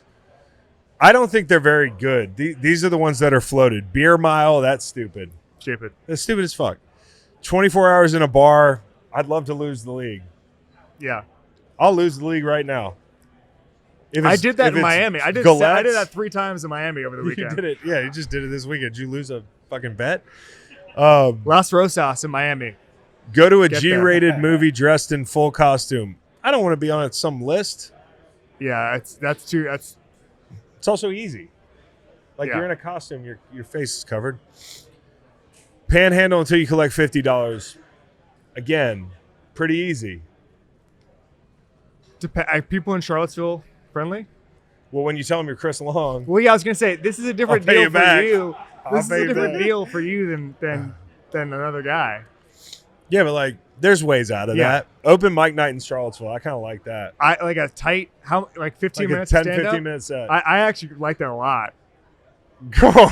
Greyhound bus trip. So this one is a scene, and if you have a kid or a spouse, you do not want to lose the league. If you're a single guy, it's kind of funny. Why? Well, Greyhound bus is it the the Greyhound, Greyhound bus bus, trip to yeah. another town? Oh, yeah. So you're gonna miss like 2 days of Yeah, it's school 2 or days something. of something. But like kind of a vacation, depending on what your setup is at home. So I think Greyhound bus is kind of cruel and like dangerous too. It's dangerous. It's actually dangerous. I'll be like, hey, can you suitcase a kilo for me? Well, yeah, on the way down exactly, to Charlotte, exactly. fellas. Um, You run some drugs for me. I think I hear that's that, where they get the drugs from, is the Greyhound bus. I think that keep going. Sorry, This is fucked up. 24 hours as a homeless No. person in San Francisco. that's Like, fucked up. I was like, the thumbnail of the YouTube will be like Tanner getting shanked, or like them administering Narcan. Like that's not fun, guys. Don't lose. And then this last one, Lego Combine, where you got to like run barefoot on Legos for 40 Oh man, That's just stupid. that's gonna tear somebody's soft tissue. So I'm gonna let you input a wild card or two and just choose something for our fantasy. I also like Carnival Cruise, like, because the problem is Carnival Cruise, like Dr. Fax really would love that. Like, He's gonna want to lose the league. So I don't understand. The Carnival Cruise thing is new to me as of like this week. Did you watch Poop Cruise? Yeah, well, not yet. It's all. I just see it on TikTok now. It's like when you accidentally book a Carnival Cruise. Yeah, and don't do that. And it's out there. You need to get a Viking cruise. Carnival Cruise is old news.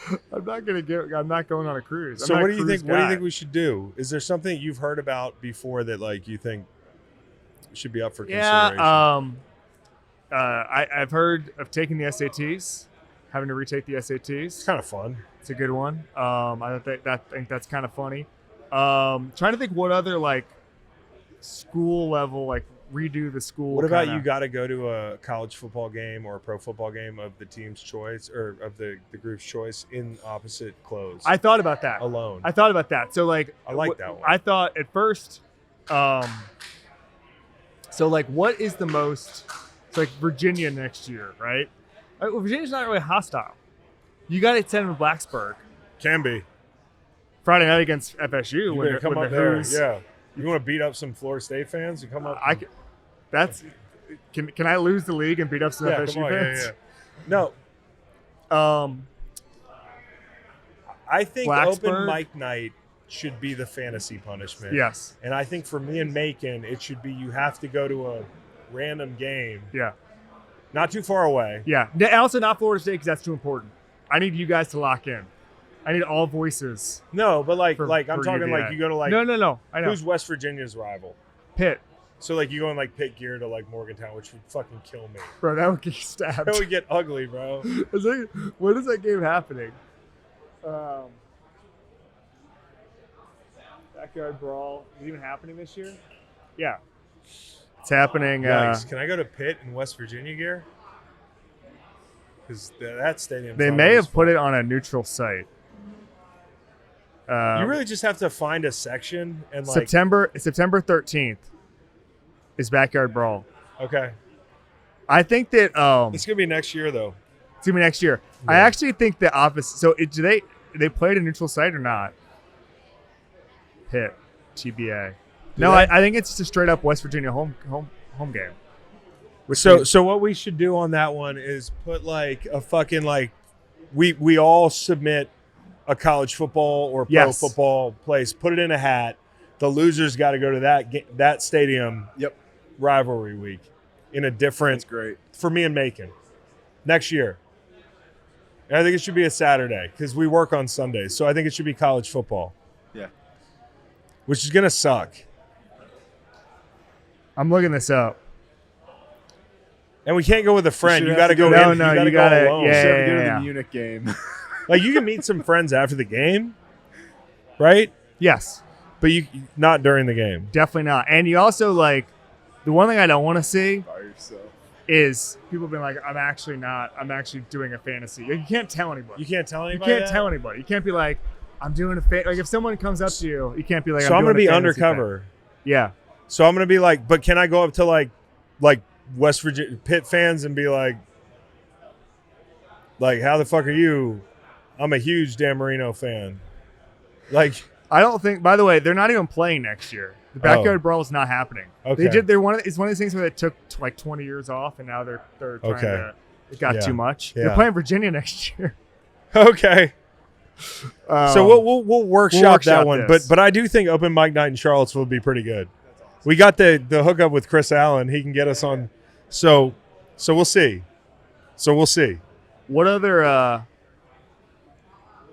What other college football is near you boys? We are near Maryland, That's not. which is a fucking dump. We're near West Virginia, Virginia Tech, but I'm not going to Virginia Tech game. NC State, UNC. We can go to. I can go to App State in somebody else's uniform. I can go to JMU and who's y'all's rival? Like UMass. Yeah, honestly, I'd say. App State. Okay, like I can do something like that, but everybody might recognize me. Yeah. Just gotta lose to find out. I think, like, I honestly think instead of geography, because you're gonna fight at some point anyway, she really should be up to the league. Like, if it's if you want to go to like some hardcore stuff, not like The, Alabama, Auburn, 'cause the that'd be league really couldn't expensive. make a decision though. That's why the league it's open mic night.